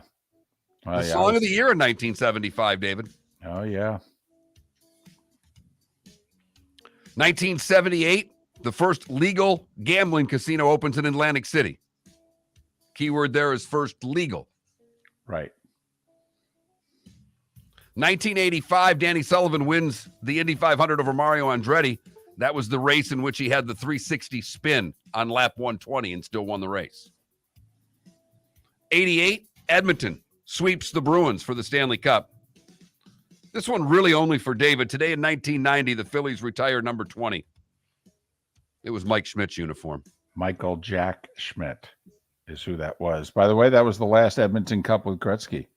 He got traded 2 months later. 91, Rick Mears wins from the pole, becoming the third 4-time winner of the Indianapolis 500. Today in 93, Carlos Martinez hit a home run. It went off the head of Jose Canseco. Oh, yeah. I heard Kevin Kennedy, who was the Rangers manager at the time, talking about that the other day, and just everything that was involved and the fallout afterwards and the whole deal. John Wayne, Miles Davis, both born today. Those celebrating birthdays. Brent Musburger's 84. Stevie Nicks are looking live. There you go. Stevie Nicks is 75, and she's in the midst of a world tour right now. Have you heard her sing? She can do a world tour as long as she's breathing. Dan Pastorini, Pam Grier, and Hank Williams Jr. are all 74 today. Dan Roundfield, 70. Pretty much just for me. Lenny Kravitz is 59, and Lauryn Hill is 48. What did I miss, David? Nothing. I do want to say about Dan Pastorini. Dan Pastorini was the starting quarterback for the Raiders. Remember, Houston couldn't get over the Pittsburgh hump? And so the franchises basically swapped quarterbacks. Bum Phillips said, we can get over the hump if we had Stabler. Raiders said, Stabler's getting old. We'll take Pastorini. Pastorini was the starter in 1980. Gets hurt like 5 games into the season. They turned to this Jim Plunkett guy. Kind of worked out. You've heard folks elsewhere mock Florida is gonna Florida. Well, Mark Miller sees it differently. He calls it the good, the bad, and the ugly. What you got, Mark? We're going to Detroit for the good, where students at the Oakland Schools Technical Campus, high schoolers, built a house this year. And then the house was put on the back of a trailer, taken to a low-income area of Detroit where they're going to sell it for what's half the median nationwide price, $170,000. But high school kids built a house. It's a lot better than a lamp and shop class, for crying out loud. For the bad, we go to Cape Coral, where Linnea Falco has had a swarm of bees that have returned to her home every year for the past 6 years, but she's finally had enough. 45,000 bees were removed from her home. They think there's more living in the walls. That freaked me out. Yeah. Go. Some people go to bed with a weapon. Okay. It'd be something bed with a bee sprayer. Finally, the ugly. I wasn't sure if I was going to go there, but I couldn't help it because this phrase is said so often on our show that I had to. Omar Gutierrez was arrested after he stabbed his roommate in the neck while dressed as a cat. He stabbed him in the neck. He stabbed him in the neck. That's awesome. I don't think it's awesome. He was arrested on attempted murder charges. Finally, somebody took me up on my offer.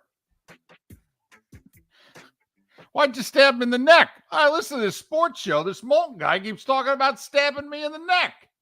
Gutierrez claims the roommate hurt his cat, which he denies, so he dressed as a cat and attacked him and stabbed him in the neck. Felt the need. Fortunately, the roommate lived. Felt the need to dress up as a cat? Right. Wow. And that is the good, the bad, and the ugly on today, May the 26th, 2023. By the way, no hoops, no hockey tonight.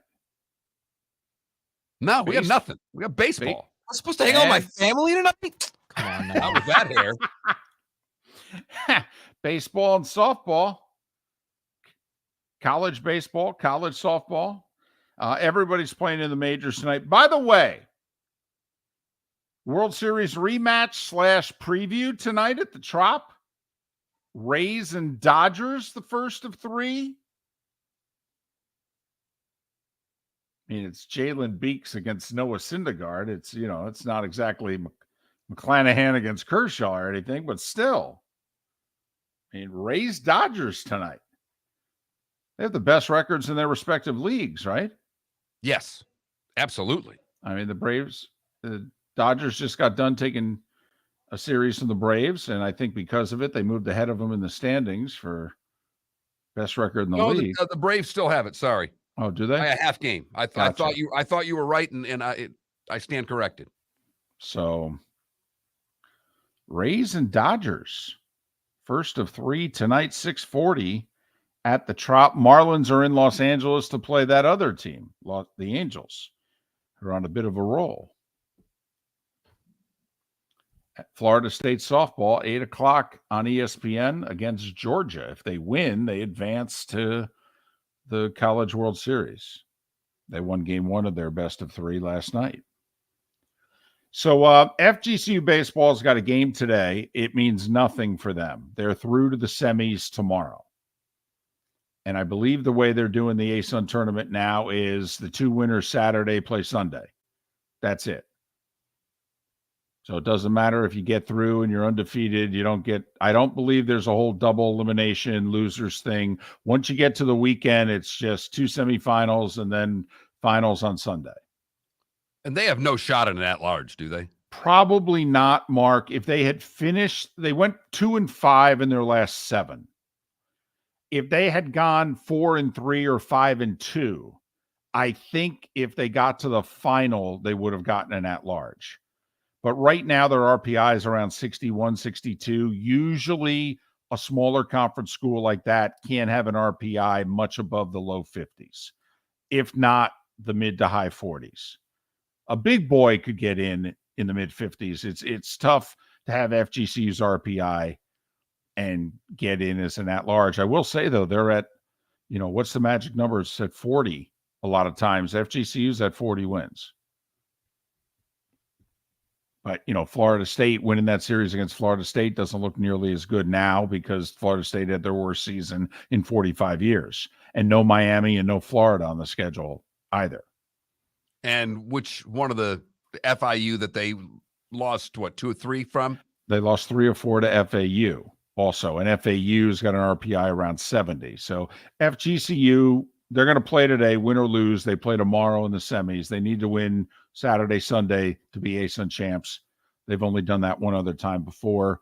The Blades are 2-2 with Newfoundland. They lost in overtime last night. I mean, are they just playing 3 more games in a row here? What's the schedule? They are. Wow, you can play 4 games in 4 nights.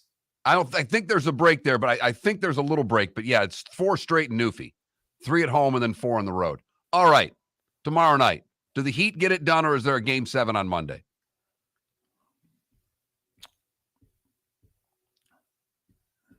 I think they win. I think they win as well. And I just want to say this, just because we'll be off Monday, so I won't be able to speak on it. Well, I'll speak on it on Tuesday at least. But even if they lose and they blow this in historic fashion, I got to give it to the Heat. Making it this far was incredible. It was, but it will be an all-time failure. Yeah, it is 150 and 0, Felipe. And it would also piss me off because it would be back-to-back seasons ending by the hand of Boston. And I hate Boston, but wow, they're going to win Game 6. And we're going to be talking NBA Finals preview on Tuesday. And if Vegas wins tomorrow, then the Stanley Cup Finals begin Wednesday of next week in Vegas. I'm rooting for Vegas hard. Yeah. I don't need to go a whole week without anything on. I agree. This is just pure greed on my own end now. Have a terrific Memorial Day weekend, everyone. As David said, take a moment to remember why you have the day off, and we'll do it all again Tuesday morning, 6 a.m. Ladies and gentlemen, once again. Yeah. Hi. Excuse me. Hey, the line starts back here. Ma'am, if your party's not here, you're going to have to go around again. If you had the opportunity to avoid all this, wouldn't you? Salt Live is the official transportation provider of the Miller and Moulton Morning Show, making your trip to and from the airport seamless and stress-free. Salt Live is supported with the help of local partners like the Bayfront Inn. Gather your family and friends and enjoy a leisurely day on the water with a pontoon or deck boat. If you prefer to explore the waterways without a motor, the Bayfront has canoes, standboards, and kayaks. At the end of your journey, enjoy lunch or dinner at the Bamboo Tropical Bar and Grill. The Bayfront Inn, something for everyone on 5th Avenue in downtown Naples. BayfrontInNaples.com. When you need a ride, book with Salt Live Transportation, 308-8686, or book on saltlivetransportation.com. Miller and Moulton here for the Clutch Vodka Play of the Day. Mark, remember Nick Charles, Fred Hickman, the CNN Play of the Day? Yeah, CNN did a nightly sports show. That was a while ago. Yes, it was. Just work with me. Everyone liked the pod, the Play of the Day. So how about we have the Clutch Vodka Play of the Day? Sounds good. Fun. Smooth. Like Clutch Vodka. Listen